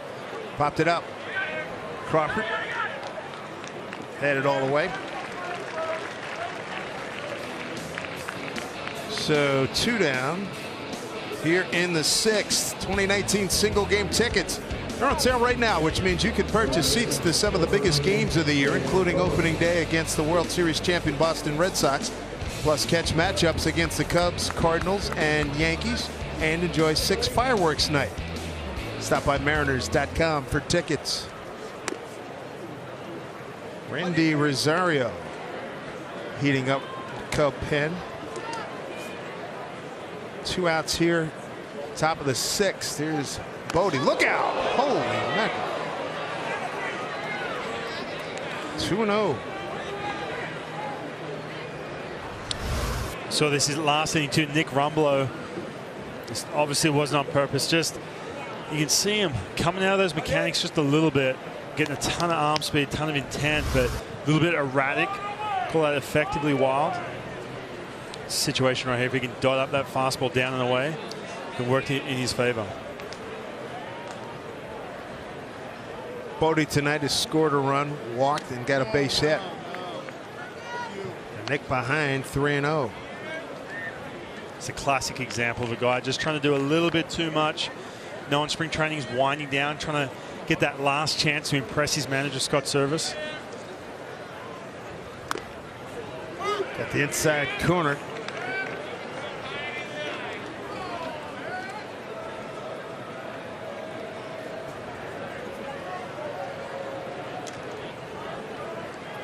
Three-one pitch. It's sharply past the diving shed, long into the corner. Bodie with his second hit of the night. He'll hold there with a 2-out double. A lot of hard contact by the Cubs here tonight. And a lot of big hitters counts too for these Cubs. See right there, 3-1 pitch. This fastball, look, it's down and in. Any other time, 2 strikes, that can be an effective pitch. But this is what happens. See that swing with that intent when it's a count like that, 3-1. Seen that all night from Marco Gonzalez on. If you're Marco after tonight's outing, you go back, probably don't sleep for a few hours. What's going through your mind? Yeah, you know, it's everyone. You hear the phrase "getting your work in" thrown around a little bit too much, I think, in spring training. But this is that time. Obviously, you know, it's still March 8th, but the Seattle Mariners are about to get on a plane and fly out to get in competition mode real quick. So, you know, Marco's probably going to get that one more start under his belt. You want to get in game mode, mid-season mode, where everything feels like it's on, where you feel like you can get in good counts, and if you can't get in good counts, make those pitches when you're behind. That can be frustrating. I don't think anyone leaves an outing like that, especially at this stage, where they're at and be comfortable with it. Huge crowd here. 11, I'd say close to 12,000 this evening. More than likely going to be the biggest crowd we've had so far this spring. Kyle Lewis in left, David Freitas doing the catching now.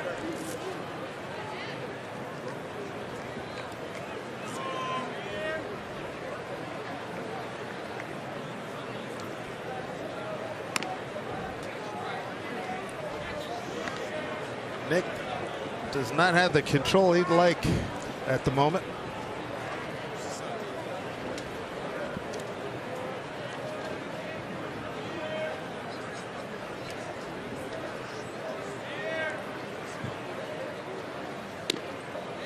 Back with a strike, 3-1.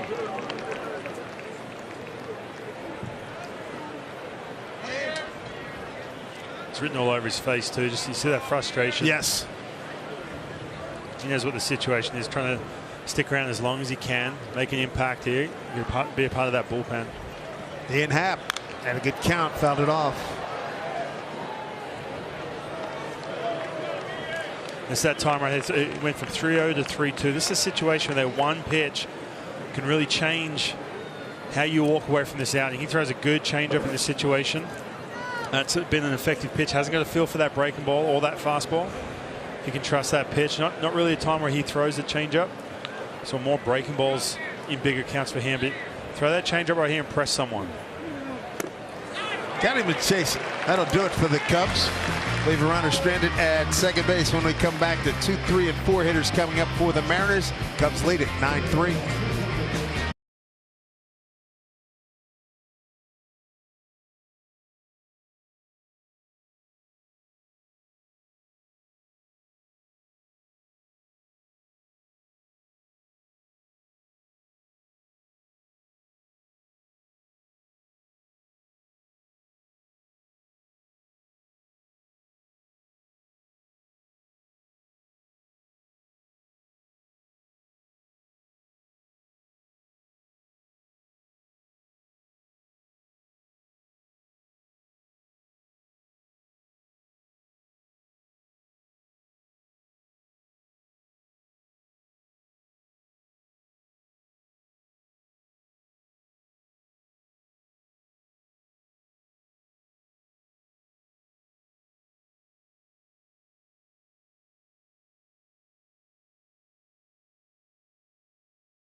Early lessons for this youngster.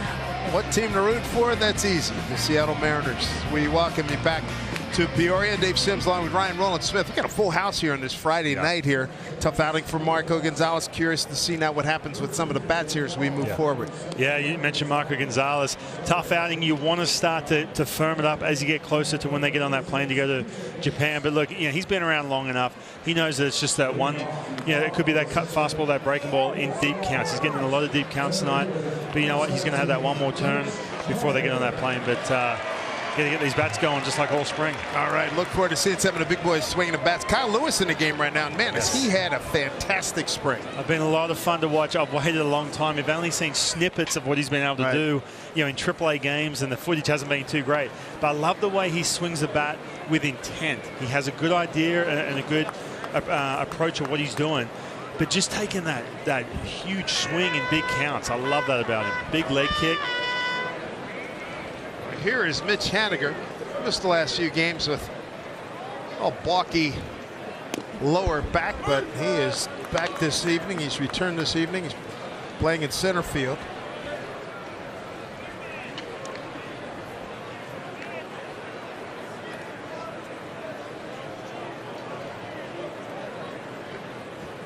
Randy Rosario is the pitcher right now. Haniger tonight doubled off the glove of the third baseman back in the first inning, scored on the Jay Bruce 2-run homer, since then a strikeout. He's 0-2 here.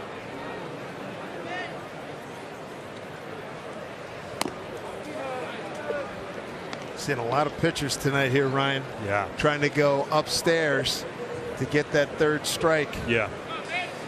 Mitch Haniger's seen some tough lefties of late. Justice Sheffield on one of the backfields over there, getting a single off him. Now Rosario. And he went chasing there. Tag by the catcher. Completes the play. One down. One away here in the sixth for the Mariners. Make sure you join us Sunday for an exciting Major League Rugby matchup. Tune in at 5 p.m. Pacific as the Seattle Seawolves take on the Houston SaberCats. Don't miss the defending champion Seawolves all season long here on Root Sports. Jay Bruce got his first Mariner home run of the spring. Back in first inning, had a 1-1 pitch and tattooed it off of starter Duncan Robinson. Put the shift on against him.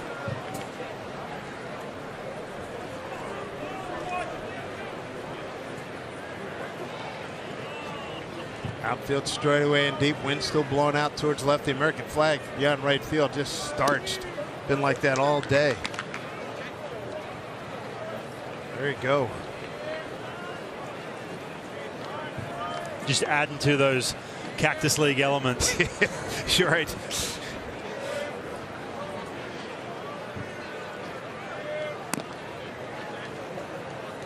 Good veteran presence, Jay Bruce, on this ball club. Yeah, I've heard nothing but good things from his teammates. Good having him around. Good count for him, 2-1.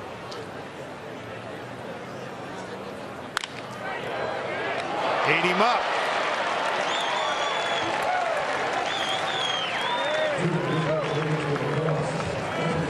That ball was a bullet. Yeah, he hit that ball hard off a tough lefty too, Rosario. Jay Bruce can hit lefties pretty well. 230 last year, and not trying to do too much. 2-1 count. You can see this pitch is just down and away. Again, not his ace swing, but able to hit that ball hard into that shift. Zach Short, only defender over there, made a business decision as much as anything. Yeah.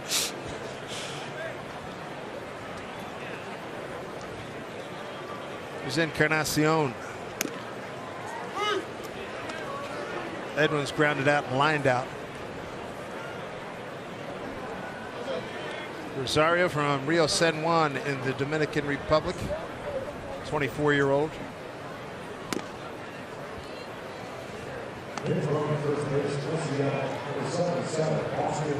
This guy you'd like to see going. Not quite sure how this is all going to roll out. That situation at first base. Daniel Vogelbach in the background there, having a good spring. Where Ryan Healy's going to go. Then you got this guy, Jay Bruce. 1-2 to Encarnacion. Good day for Jay Bruce. 2 for 3, 2-run homer. That's a situation too. Even though Jay Bruce and Edwin, two veteran players, they're still walking in every single day, trying to play GM in their head a little bit to figure out how it's all going to play out. 2-2.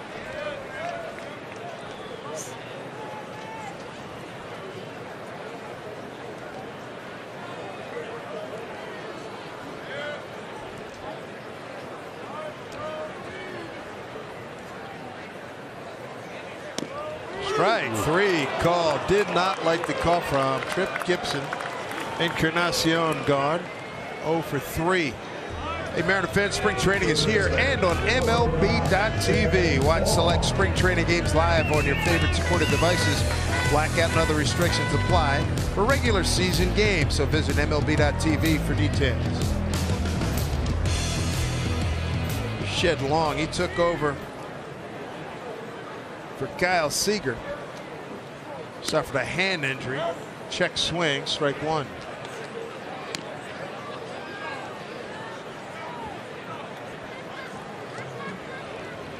Shed came on and swung the bat 4th inning. Grounded out the first. 5'8", 178 with a lot of pop. First second game he homered off the batter's eye straight away center field, and he hit it about 2/3 the way up on the batter's eye. It's hard to believe too, Dave. You look at this guy's makeup. He was a catcher at one point. Trying to make the club as a utility man. Mainly a second baseman, third baseman, shortstop combo. Played a little bit in left. One so far. Willing to play anywhere you want to put him.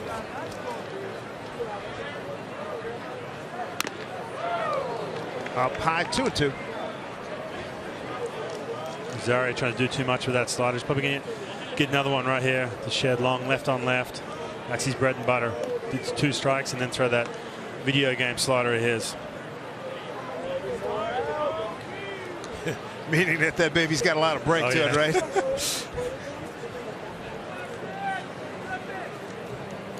There it is. 2 out and a 2-2 count to Shed Long. Runner at first. Ready. Austin Nola running at first. That time of game where all kinds of substitutions have been made. Mariner faithful on hand here. Good opportunity for folks here to say hello to family and friends back home. 2-2 pitch.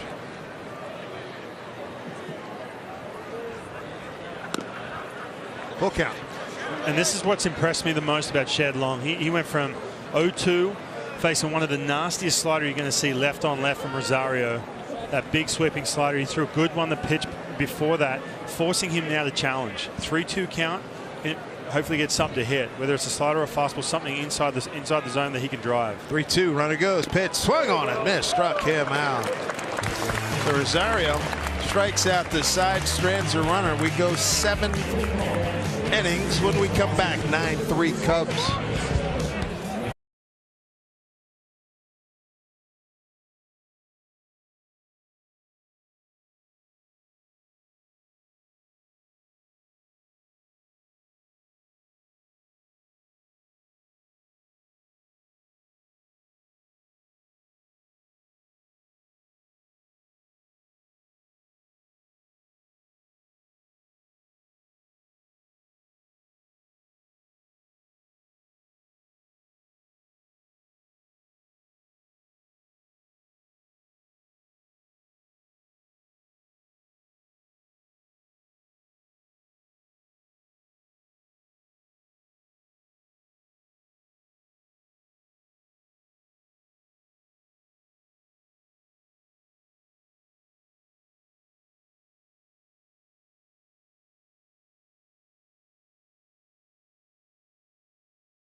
Seattle Mariners spring training Root Sports is brought to you by Bill Corum's Puyallup Nissan. Car buying as easy as Sunday morning.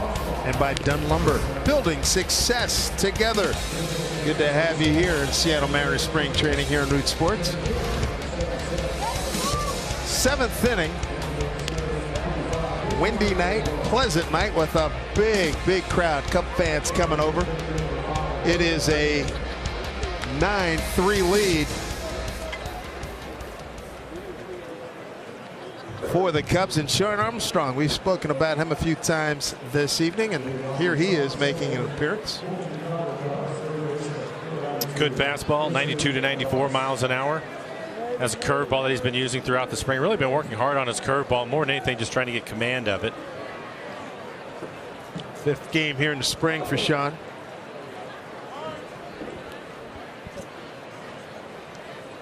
Face 6, 7, and 8 in the order. Christian Adames, formerly with the Rockies, takes over in the 6th spot. Foul ball.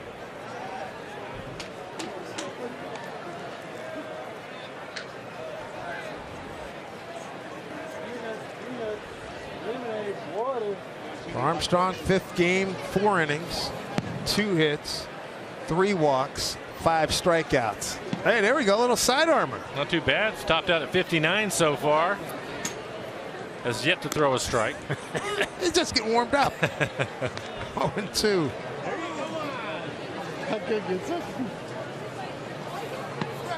Nothing but a strike. Come on, my friend. Hopefully medical assistance will not be needed anytime soon. Ooh, that could have been real trouble.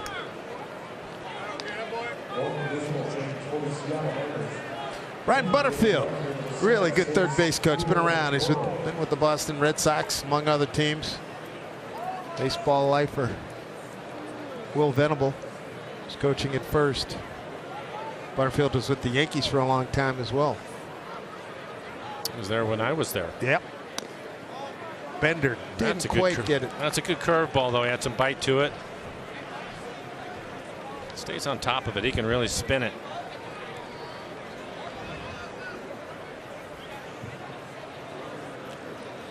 Nine runs on 13 hits for Chicago. 3 runs, 5 hits, no errors for the Mariners. Pitch, breaking ball, that missed. Field down to Jordan Baker, 3rd, did not go. 2-2.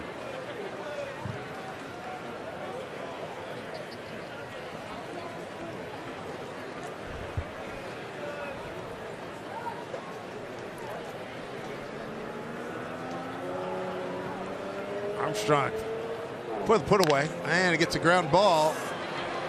Nice job down there at first. Nola with a fine play. 1 down.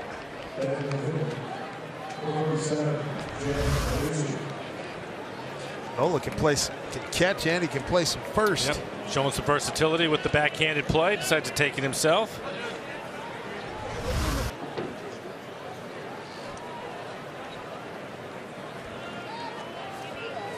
Jim Ducey found it back.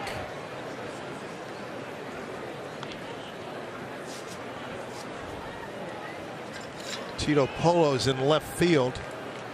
Braden Bishop in center for the Mariners. Kyle Lewis in right. Good pitch.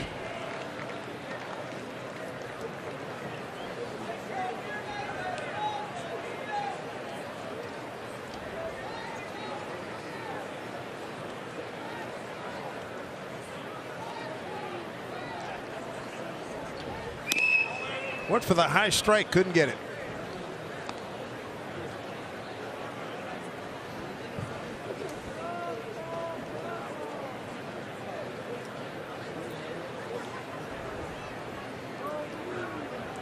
Here comes the 1-2 from Sean Armstrong. Beauty, got him. 2 outs. And that's the curveball he's been working on. Well located on the outside corner. He has struggled with it his last couple of outings, but that's actually a changeup. It's a good fastball tonight. 92-94.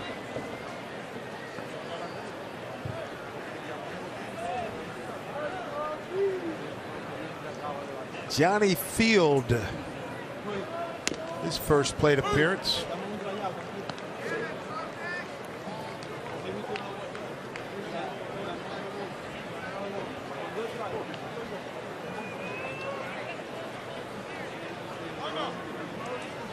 Time is granted.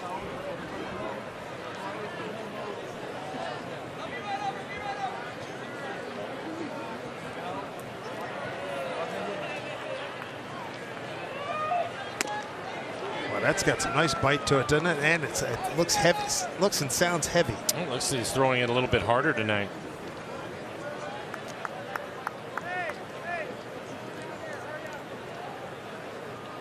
Coming over from Cleveland. Sean Armstrong put up some really good numbers late in the season. 2018. Strike 3 called. Armstrong knew it. And so did Field, the hitter.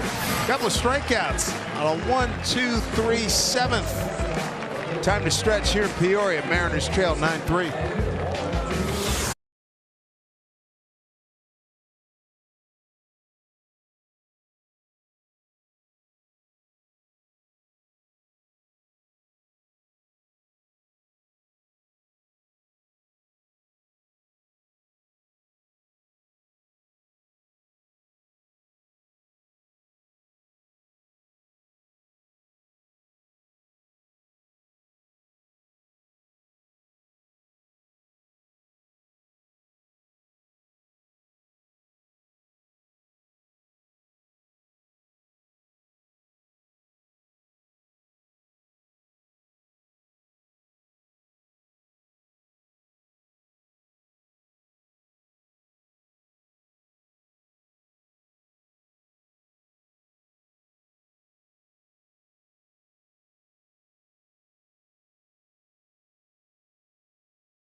Here's your score.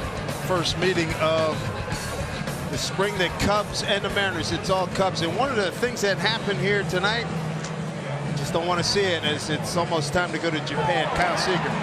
Well, you can see him diving for it, rolls over on his hand, and the reporters, Shannon Drayer, was telling me that it was his thumb that was bothering him, but no ice, and so it sounds like he's going to be okay. Might miss a day or two, but it didn't sound like it was anything that was too serious, so that's good news for Scott Service. We had Scott on earlier, and he said one thing he didn't want to see was an injury as we move closer to taking off here. Rex and Rob Ryan, Cub fans, baseball fans. Good to see you guys. You all right? Everything good?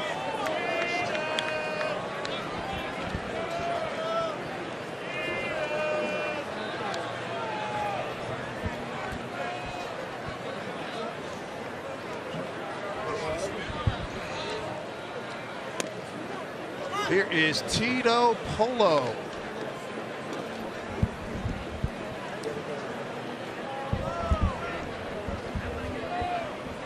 Boy, we got a full house here today. The Ryan boys are here.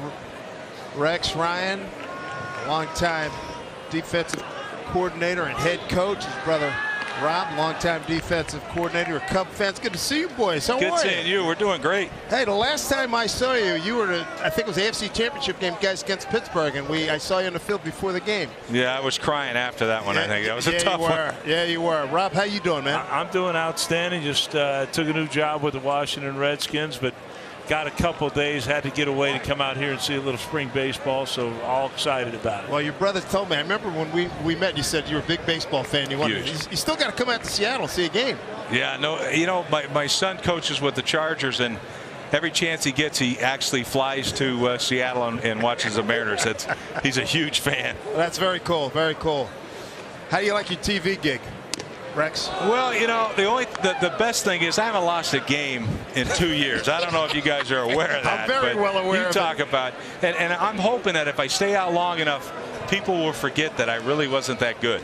And maybe they'll hire me again. Who knows? All right. And the Redskins gig, you got some work to do, pal.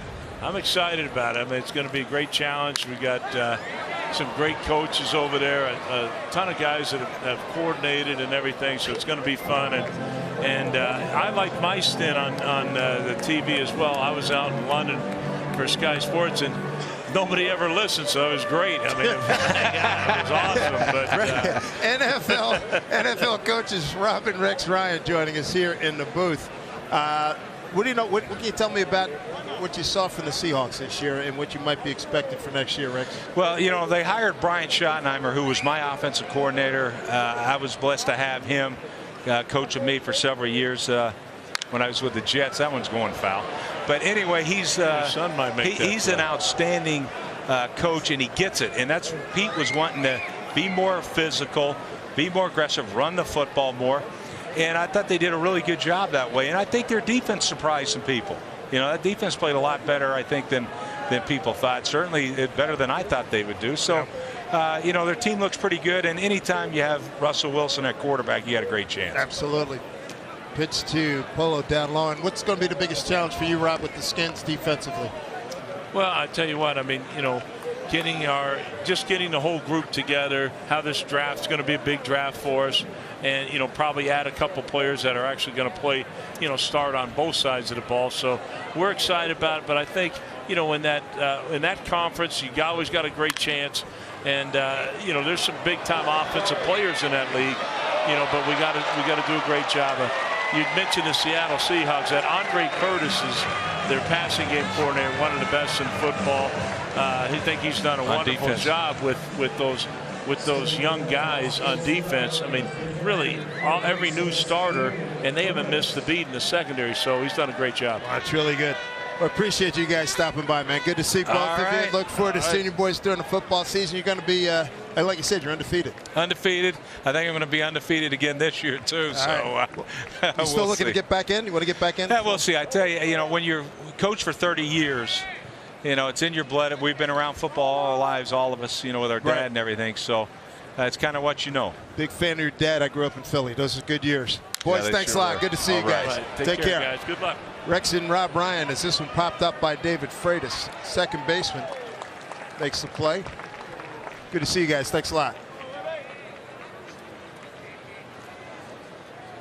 So Freitas pops out.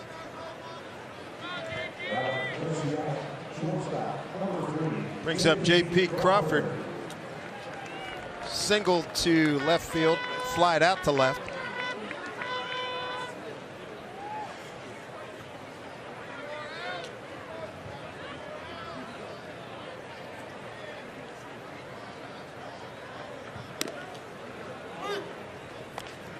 So one out, runner at first.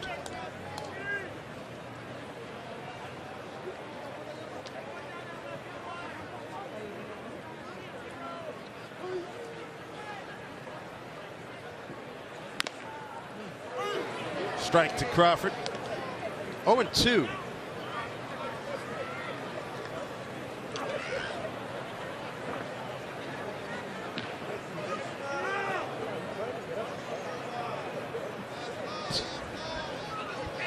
Nine runs, 13 hits for the Cubs as Crawford swings at a breaking ball. 2 down.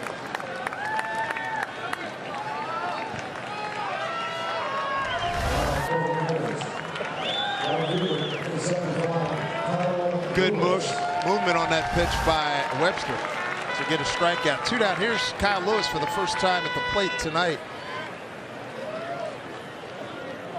This young man has been really impressive. He's healthy now, first spring training. Breaking ball for a strike. Kyle Lewis hitting at .500, 7 for 14. He scored 6 runs, 15 total bases, 2 homers, and 4 runs batted in.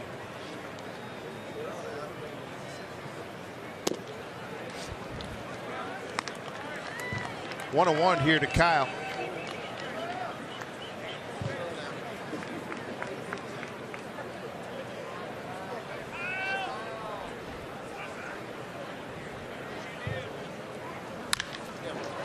Sky down the right field line, giving Chase having room, makes the catch, and that'll do it for the Mariners. Matt Tenuta's going to take over when we come back. 9-3 Cubs.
Welcome back, everybody. 9-3 Cubs. Boy, they did some damage in the fourth inning.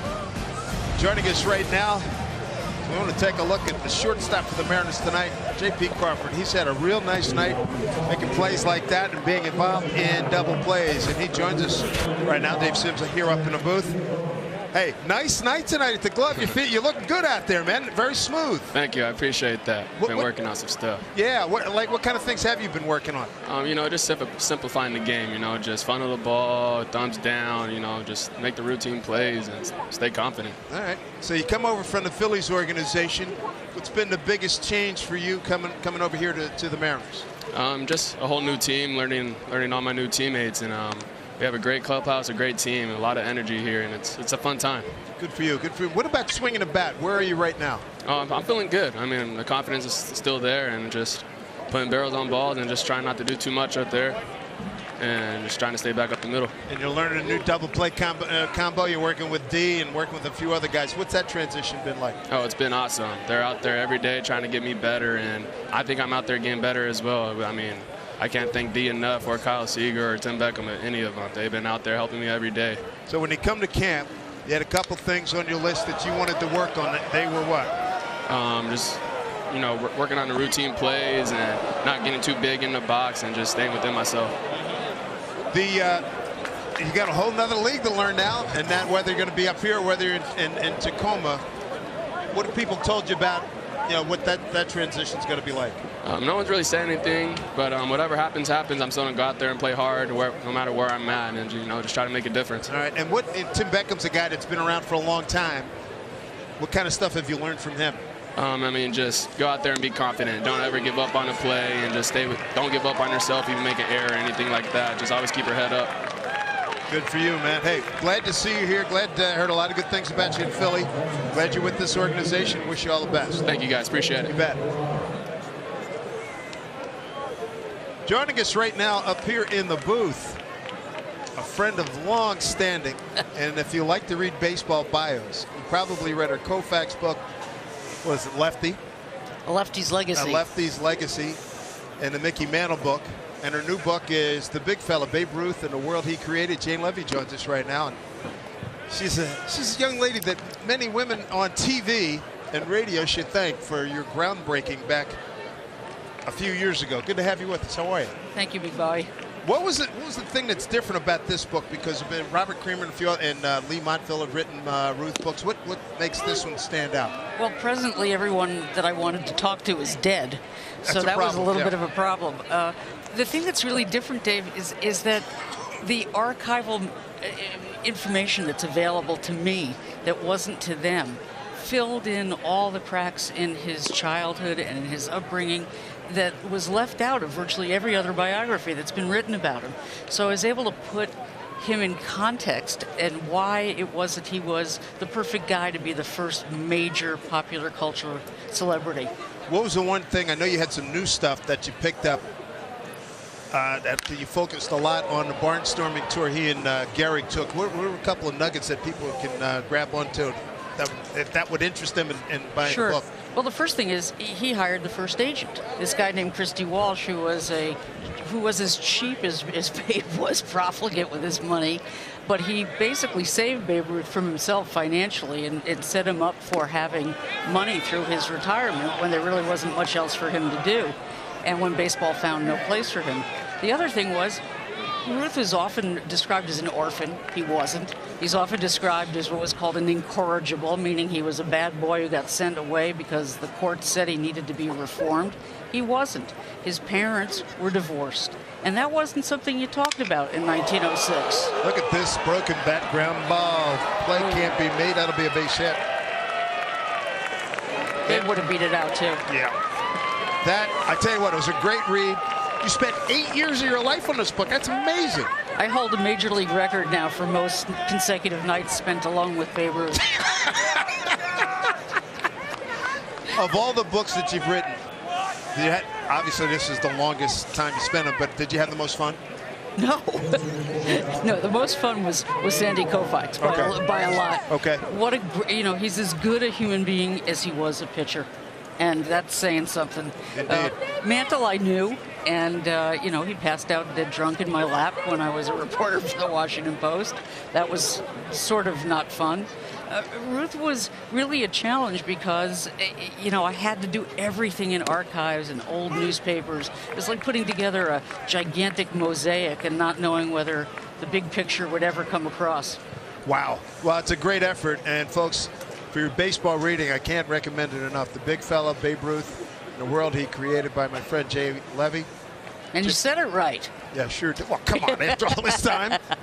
What has it been, 40 years? Yeah, indeed. And I can remember back you had the immortal words when you were covering the NBA and talking about Earl Monroe. What kind of smells you wearing tonight? What kind of cologne you wearing tonight? Okay. That was actually Phil Jackson. Oh, Phil Jackson. He went around in the locker room for me, handed me my story. He said, "Yo, Pearl, you got some smells." And if anybody had smells, it was Pearl. Yeah, indeed. Where's your next tour promotion of the book? Well, I'm getting the Seymour Award from SABR tomorrow night for the best baseball book of the year. Awesome. Then I go to New York, and I've actually been nominated for the biography award by the National Book Critics Circle, and that's a big deal. Yes, indeed. There's only been 2 books ever that are about sports that have been nominated in that category. So I am really thrilled just to be nominated. You going to be up in the Pacific Northwest at any time? I have relatives there, so come on up. I'll come on up and see you. All right. Well, I appreciate it, Jane. Pleasure as always. Love you, Good Dave. to see it. Thank you, baby. And my wife Abby sends her best. Absolutely. Be well. Good to see you. Hang around for a little bit. Okay. 9-3 lead. Pinch hitting is Phillip Evans against Matt Tenuta. This one going foul.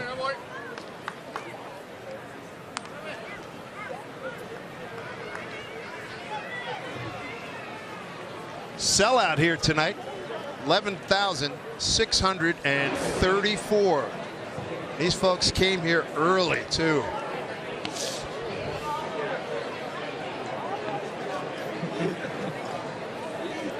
Got a 3-2 count here. Matt Tenuta, the pitcher for the Mariners, left-hander out of Dallas. Matt's dad, a safeties coach, University of Cincinnati football team. His dad played football at the University of Virginia. He's a Wahoo, and his mom played hoops at Virginia.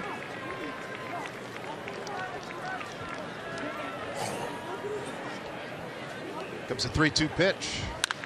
Line drive, getting fouled. Ball boy almost made a clean play there. Good effort.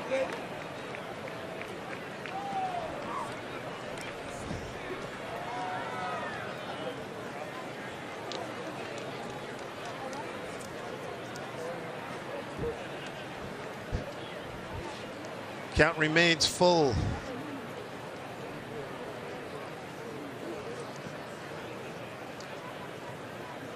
Mariners looking for a double play. Popped it up. Foul.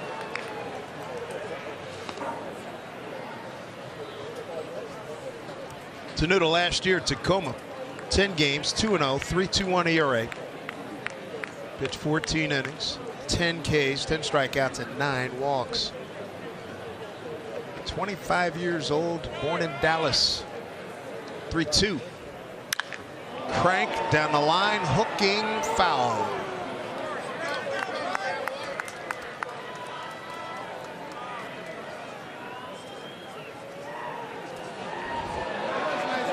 A lot of Mariner fans down here in Arizona enjoying the weather, which has turned for the best for the last week or so. A little chilly here tonight, but still comfortable at 59 degrees. 3-2 pitch. This is playable. Christopher Negron. Colin Fort makes the play, 2 down.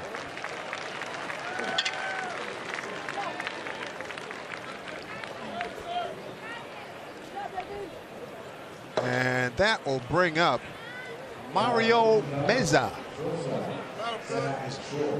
Check that, Zach Short. We have 291s here. So Zach Short is the hitter with 2 out, runner at first. Cubs 9 runs on 14 hits. Kyle Lewis took a step back, now coming in. He's there to make the play, and that will do it here in the top of the 8th. 9-3 Chicago.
Moving now, bottom 8, Cubs 9-3. That is a welcome sight. Corner of 83rd and Bell. The old in and out. Hey, on the go fans, no problem. The Mariners are at your fingertips with the Root Sports mobile app. Just download the app and log in with your participating TV provider account info. Only available to customers whose TV subscription includes Root Sports. Check now to see if your provider is participating. Welcome in studio now. We're kind of getting hungry all over again. Seeing In and Out, Bill. Yeah. Miss it. It's Brad, Adam, and Bill Kruger there. Now, the key when you're coming down Bell, excuse me, 83rd, is kind of take a right into that Chick-fil-A lot in the back. You don't want to go all the way to the In and Out lot because then coming out, it's really hard to make that right and a left on Bell to get it back on the freeway. This isn't your first rodeo talking about this. No. That way, you know, if someone wants to go Chick-fil-A, chicken burgers, you want to stay up here so it's an easier right than a left on Bell, get right on the 101. You're ready to go. After you get the double animal stuff. Right. Right. And I was down there a couple weeks ago, Bill, and I felt bad. I was a poor father as we picked things up as Negron leads off here for the Mariners, bottom of 8. My girls had never been to spring training and never been to In-N-Out. So we took care of both of those milestones for them a couple of weeks ago, and it was solid. You know? When is it coming here? Wow. I know. Well, there's one. Is there Oregon, California? Yeah, but not border. But not here. Medford's the closest, right? I don't know. We got Shake Shack. You talk like you should know. I should, right? We got Shake Shack, which is good. We're getting close. And then we've got In-N-Out, hopefully. Well, here's a guy, Negron, who came up, hit 219 with Arizona and Seattle last year. It seemed like it was a little higher with Seattle. Made some plays, could play all over as your utility guy has to. Bill, I would think he'd be right in the mix, if not the front runner for that spot. Yeah, this is an area where there's some competition, clearly. You know, Shed Long has made an impression. Negron's going to be in that mix. Whoever the fourth outfielder is, that's going to be in the mix. You know, we've talked a little bit, or we haven't really talked about, you know, the Brandon Bishops of the world, the Fraleys of the world, how these guys are all going to compete and what's going to end up being that roster. And that roster will probably have some flux after the Japan series because, you know, you get a guy like Mallex Smith who will probably be healthy by the beginning of the season. Right, you get 28 for those games in Japan. You come back with the Red Sox and forward, you're down to 25. You would imagine, obviously, the 5 starters, 8 in the pen, and we were kind of trying to map out, you know, who's on the team, and still some questions out there in different ways they could go outside of, you know, the backup catcher, your utility, a fourth outfielder, and a couple of spots that they're going to need because they're not quite sure, you know, first, DH, that platoon. I mean, it's first base, DH is kind of unusually crowded, I would say. You know, some competition there. But Bruce and Encarnacion are going to be on the team. They're getting paid. Plus, they've got track records. It's all about Vogelbach and Healy, really, when you start looking at that position. And, of course, Vogelbach's out of options, so that sort of works in his favor. Went on here is that Braden Bishop steps up to the plate. Former UW All-American there. And you know, injuries cut short his season last year. We talked about that. And then just the spring he's having and the power. Yeah. Hitting home runs is center fielder. We know about the great speed and defense, but he's proven with the bat that he can hang so far this spring. I mean, he kind of came with the reputation as being a speed guy, a slasher, and he's shown some thunder this spring. I mean, he hit a ball, one of those home runs almost at the top of the hill there on the berm there. That was pretty impressive, and of course a great story in every way in regards to issues with his family, and he just brings a ton of energy. A guy that broke his arm last year, but clearly is 100% this year and making an impression. And making an impression at a very opportune time with Mallex Smith out, not making that Japan trip. Skipper talking about it is looking likely he won't be able to play in Japan, so they're going to need a center fielder, another outfielder, and Braden Bishop is right at the top of that list. That's the whole thing. Be noticed. Do something to make people notice you, even if it ends up you get sent back to AAA, and they're going to remember that so they know they can count on you when the next opportunity knocks. There's some Zag fans out there, #1 basketball team there in the nation, probably going for, of course, Marco Gonzalez, former Zag. Hey, before we get your take on NCAA tournament, let's go back to the Zag, the man on the mound. That would be as Nola steps in, playing some first base tonight for the Mariners. But Marco, a guy, you know, again, we talked a little bit about his outing, but when you have kind of an outing like this, it doesn't go your way in spring. Is it easy to forget about this one and not worry about what went wrong because it's spring and because it's early and because you know you're a starter? I think when you're a perfectionist like Marco, he takes the game to heart. He's going to break it down and chew on himself a little bit for some of the middle of the plate mistakes that he made, the struggles he had against Rizzo, and he'll go back to work and work harder. As we step back away from it in the position that we're in, we're able to say, look, he's going to hit a plateau at some time during spring training. You're going to hit the wall, so to speak. He had 7 innings of great baseball, only gave up 1 run, was really almost perfect, 1.29 ERA, and then he has a game like this.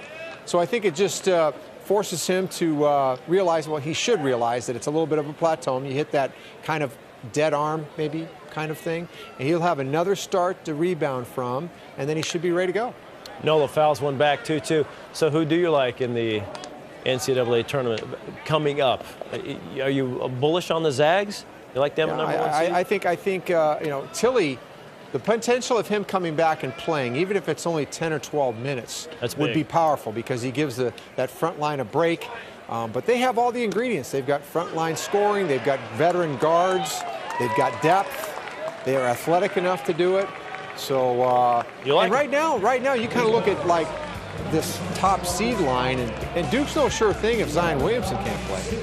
All right, you heard it here. We're going to the top of the ninth.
A look there at Hoover Dam as the Cubs lead 9-3, moving to the top of the ninth inning. Driving out there to Peoria, one of the certainly spots that you'll want to stop and take some photos. And speaking of photos, hashtag Where I Root. How about Derek did just that, driving back the Tri-Cities, stopping on Hoover Dam, taking the selfie. You got to do that. That's a beautiful shot there, buddy. Drive safe, Derek. Another one to come. Again, keep them coming. Hashtag Where I Root. Ryan, right there at Peoria Sports Complex. Let's get this win. Well, it's going to have to take a heck of a comeback here. One inning to go, and the Mariners down 6, but we appreciate the hashtag Where Our Roots. Keep those photos coming. We'll get them on tonight. Well, maybe not tonight, but definitely telecast Sunday, Monday, and Wednesday. As we go again to the ninth, Ryan Garden now on the mound for the Mariners. Back to Dave, and RRS hanging around. You can't get rid of this guy, can you, Dave? Glad to have him here. Glad to have him here.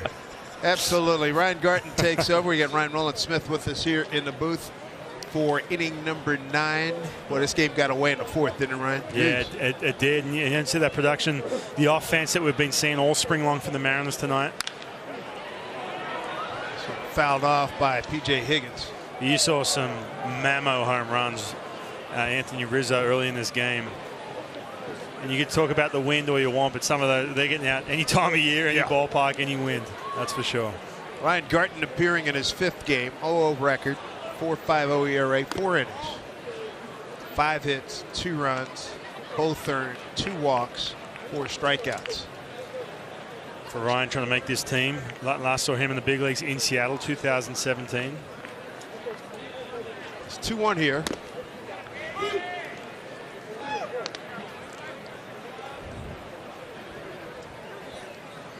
Two.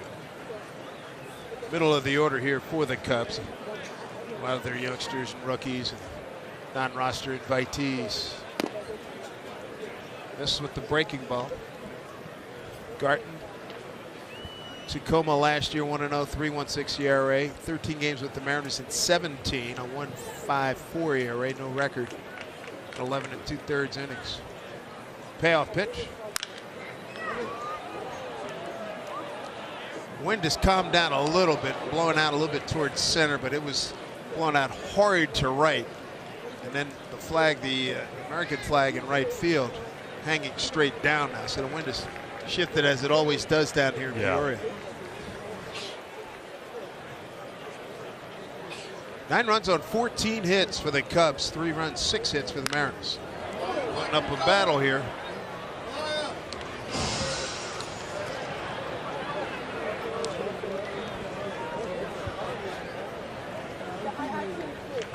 For Ryan Gutton too. Fastball in the low 90s, but he can live at the top of the zone. He has a above average spin rate on that ball, so that ball tends to ride a little bit. Throws a cut fastball, good changeup. Use an out pitch right here, 3-2. Foul back again.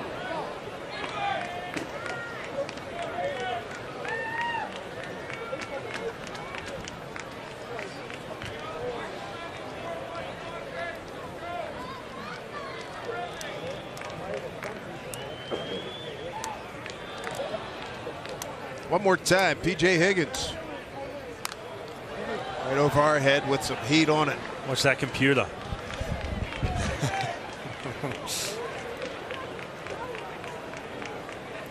See him sticking with that fastball in this situation. 3-2. 3-2 count. Up in the strike zone. Higgins just taking emergency hacks right now. Said he did go. No protest at all. For Higgins, 1 down. That's a little cutter slider from Ryan Gutton. Ton of movement and a good time to throw. At 3-2, he was challenging him all day long up in the strike zone.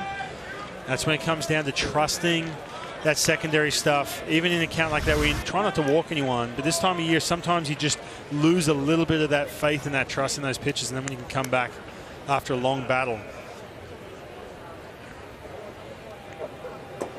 So here's Vinmail Machine.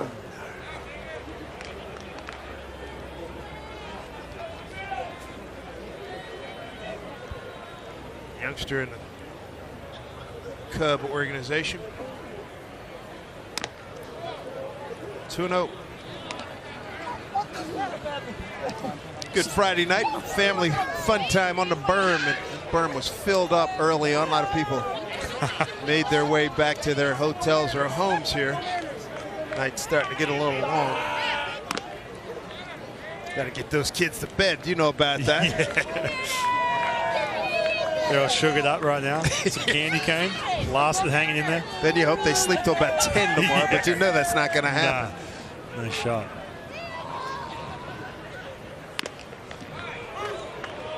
Three and 1. Congratulations to you and your lovely wife on the birth of your son back in December. Yeah. Good for you.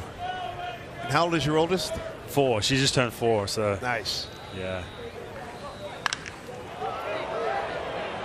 Giving chase. Polo makes the play. 2 down. 2 outs. Top 9. Baseball's back, and Root Sports is taking you to Peoria for Mariners spring training coverage. Tune in Sunday, 1 p.m. Pacific, to catch the Mariners as they take on the Cleveland Indians in Cactus League action. Root Sports, your home for Mariners baseball all season long.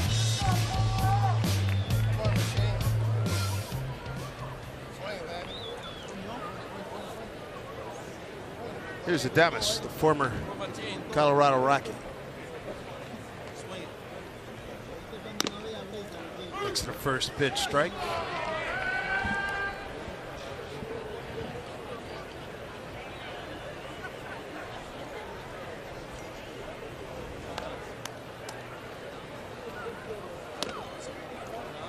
One 1.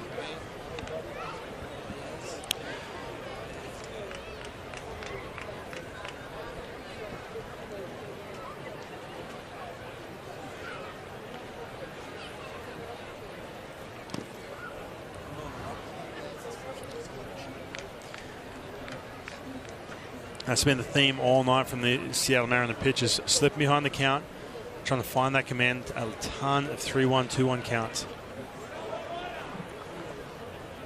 Cub hitters have been eager, too, to jump on it. 3 and 1.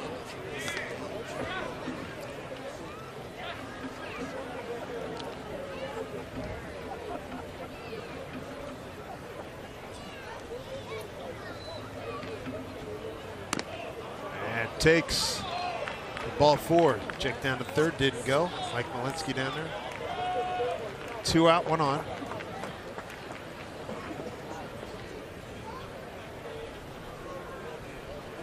Zach Borenstein step in right now.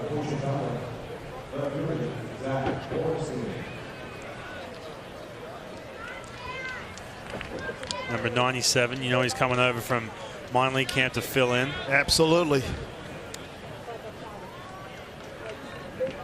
It seems so insignificant in the ninth inning of night game of a Cactus League here on March 8th, but that's trouble. Polo, wow, nicely done. Never gave up on it. Tito Polo. It's a nice ovation from the fans. Here we go, bottom 9. A lot of work to do for the Mariners. Time running short. As Polo makes a lovely catch, fine effort. 9-3 Cubs.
Hanging around till the end here. Mariner fans here. Bottom 9, down 9-3. And one of the bright lights, Ryan Rowland-Smith. How about Jay Bruce unloading back in the first inning? Yeah, first home run of the spring. Good to see him in a bit of a situation going on at first base in this entire camp with him and Edwin. But, man, Jay Bruce, the veteran, that is a pretty looking swing. We've seen plenty of that all night long from both teams. Go back all the way back to the first inning and watch that over and over. Cubs had taken a 2-0 lead top of the inning, and then Jay tied it up with a 2-2 game. It's been all Cubs since then. Brooks takes over. Craig Brooks, right-hander, and he's going to face 4, 5, and 6 in the order. We'll see some pinch hitters coming up. Big man Joe DiCarlo going to lead things off for the Mariners.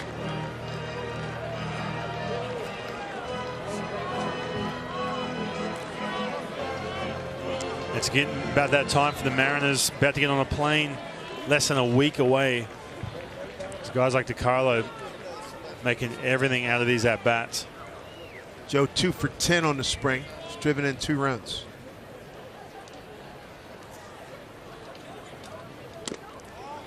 First pitch from Brooks, ball 1. And there's still a ton of guys in camp on the roster. I think it's going to come down, obviously, that shortened spring down to the last game before they get on the plane. Scott Servais has so many decisions to make. And one thing he's hoping for, that Kyle Seager's back in the clubhouse getting some treatment. Hopefully that injured hand will heal quickly. So he'll be at the ready when we get to Japan. Dove for a ball down the left field line, headed towards the line, dove for it, and rolled over on his glove hand.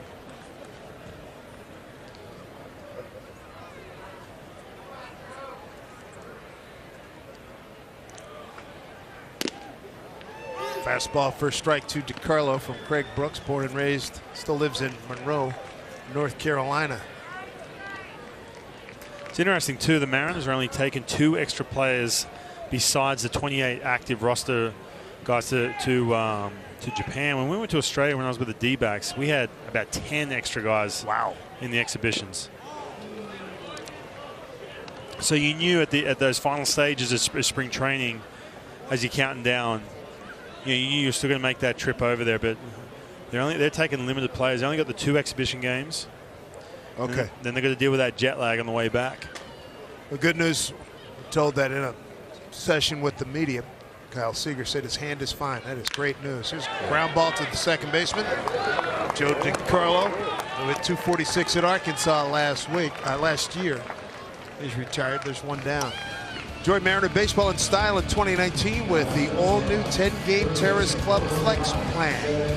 Customize your own season ticket package by hand-selecting the games of your choice in the popular club level at T-Mobile Park, which includes access to exclusive concessions and a full bar. Visit mariners.com/19. Here's Shed Long. Third time for Shed. Ground out the first and a strikeout.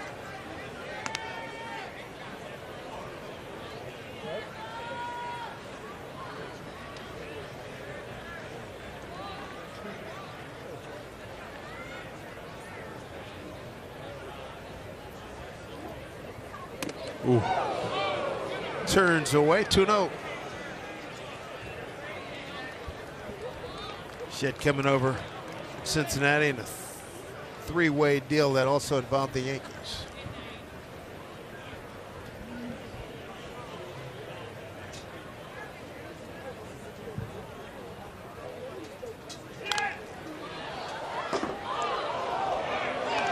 Big swing, 2-0.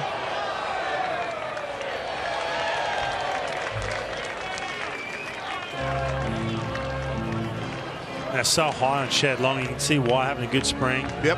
He was in A-ball last year. It's amazing, some of these guys, these new prospects, this new wave of players that are going to make up the future of the Mariners. 3-1. How exciting it can be when you get talking Shed Long, Justice Sheffield. Justin Dunn. Justin Dunn, another guy. Kyle Lewis. Kyle Lewis, yeah. Haven't seen Jared Kelnick up here yet, but big things expected out of him. 19 years old, comes in with a rep that he has hit everywhere. Got a piece of it, full count.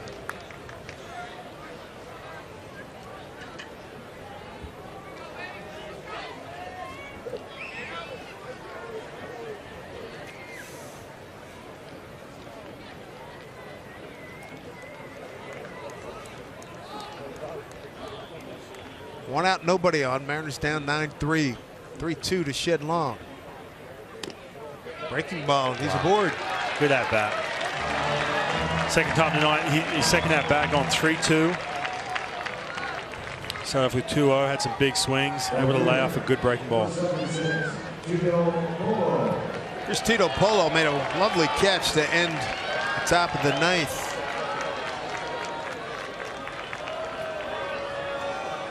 Polo out of San Andreas Islas in Colombia. Free agent signed back in November. 5'9", $190. 24 years old. 2 stops in the White Sox organization last year. Birmingham at 46 games, he had 245. And then the Arizona Rookie League at 318. High fly ball staying in the yard. 2 down. Bornstein out there makes the catch. And that's going to bring up David Freitas. Last hope here for the Mariners with 2 out, 1 on. Here at the bottom of the ninth.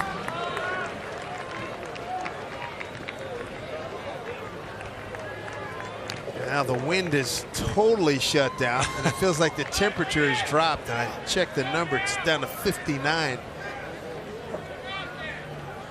So that weather system has moved on from here.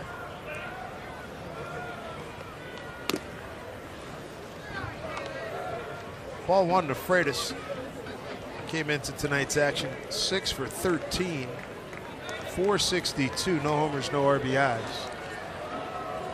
Popped out to the second, popped out to second base, first time up in the 7th inning.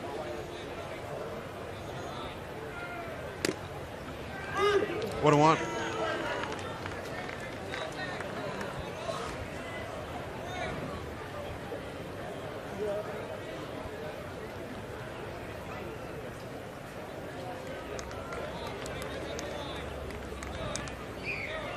Here we go with the 1-1. Hit hard down the right field line. Right fielder on the case. He's there. And could not come up with the grab. Talking about that wind. That's one of those balls that would have been 30 feet back if you think that wind was still howling like it was an hour ago.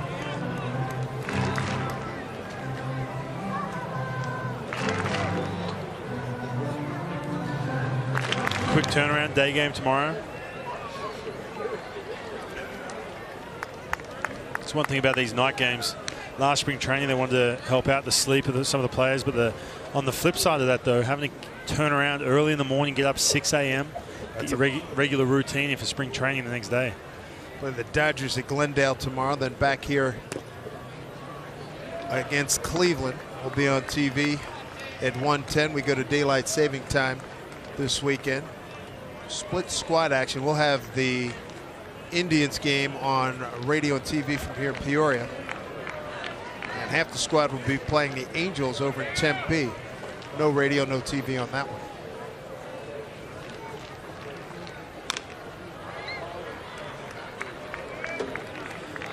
Two and two to Freitas.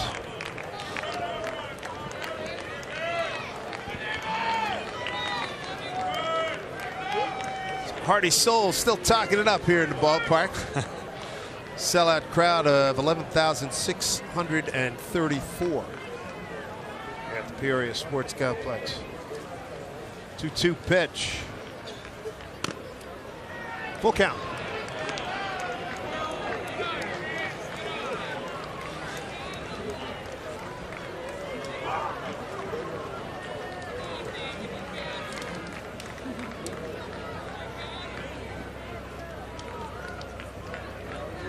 Mariners down to their last strike. 3-2 pitch to Freitas. Ground ball to third. Adames is there.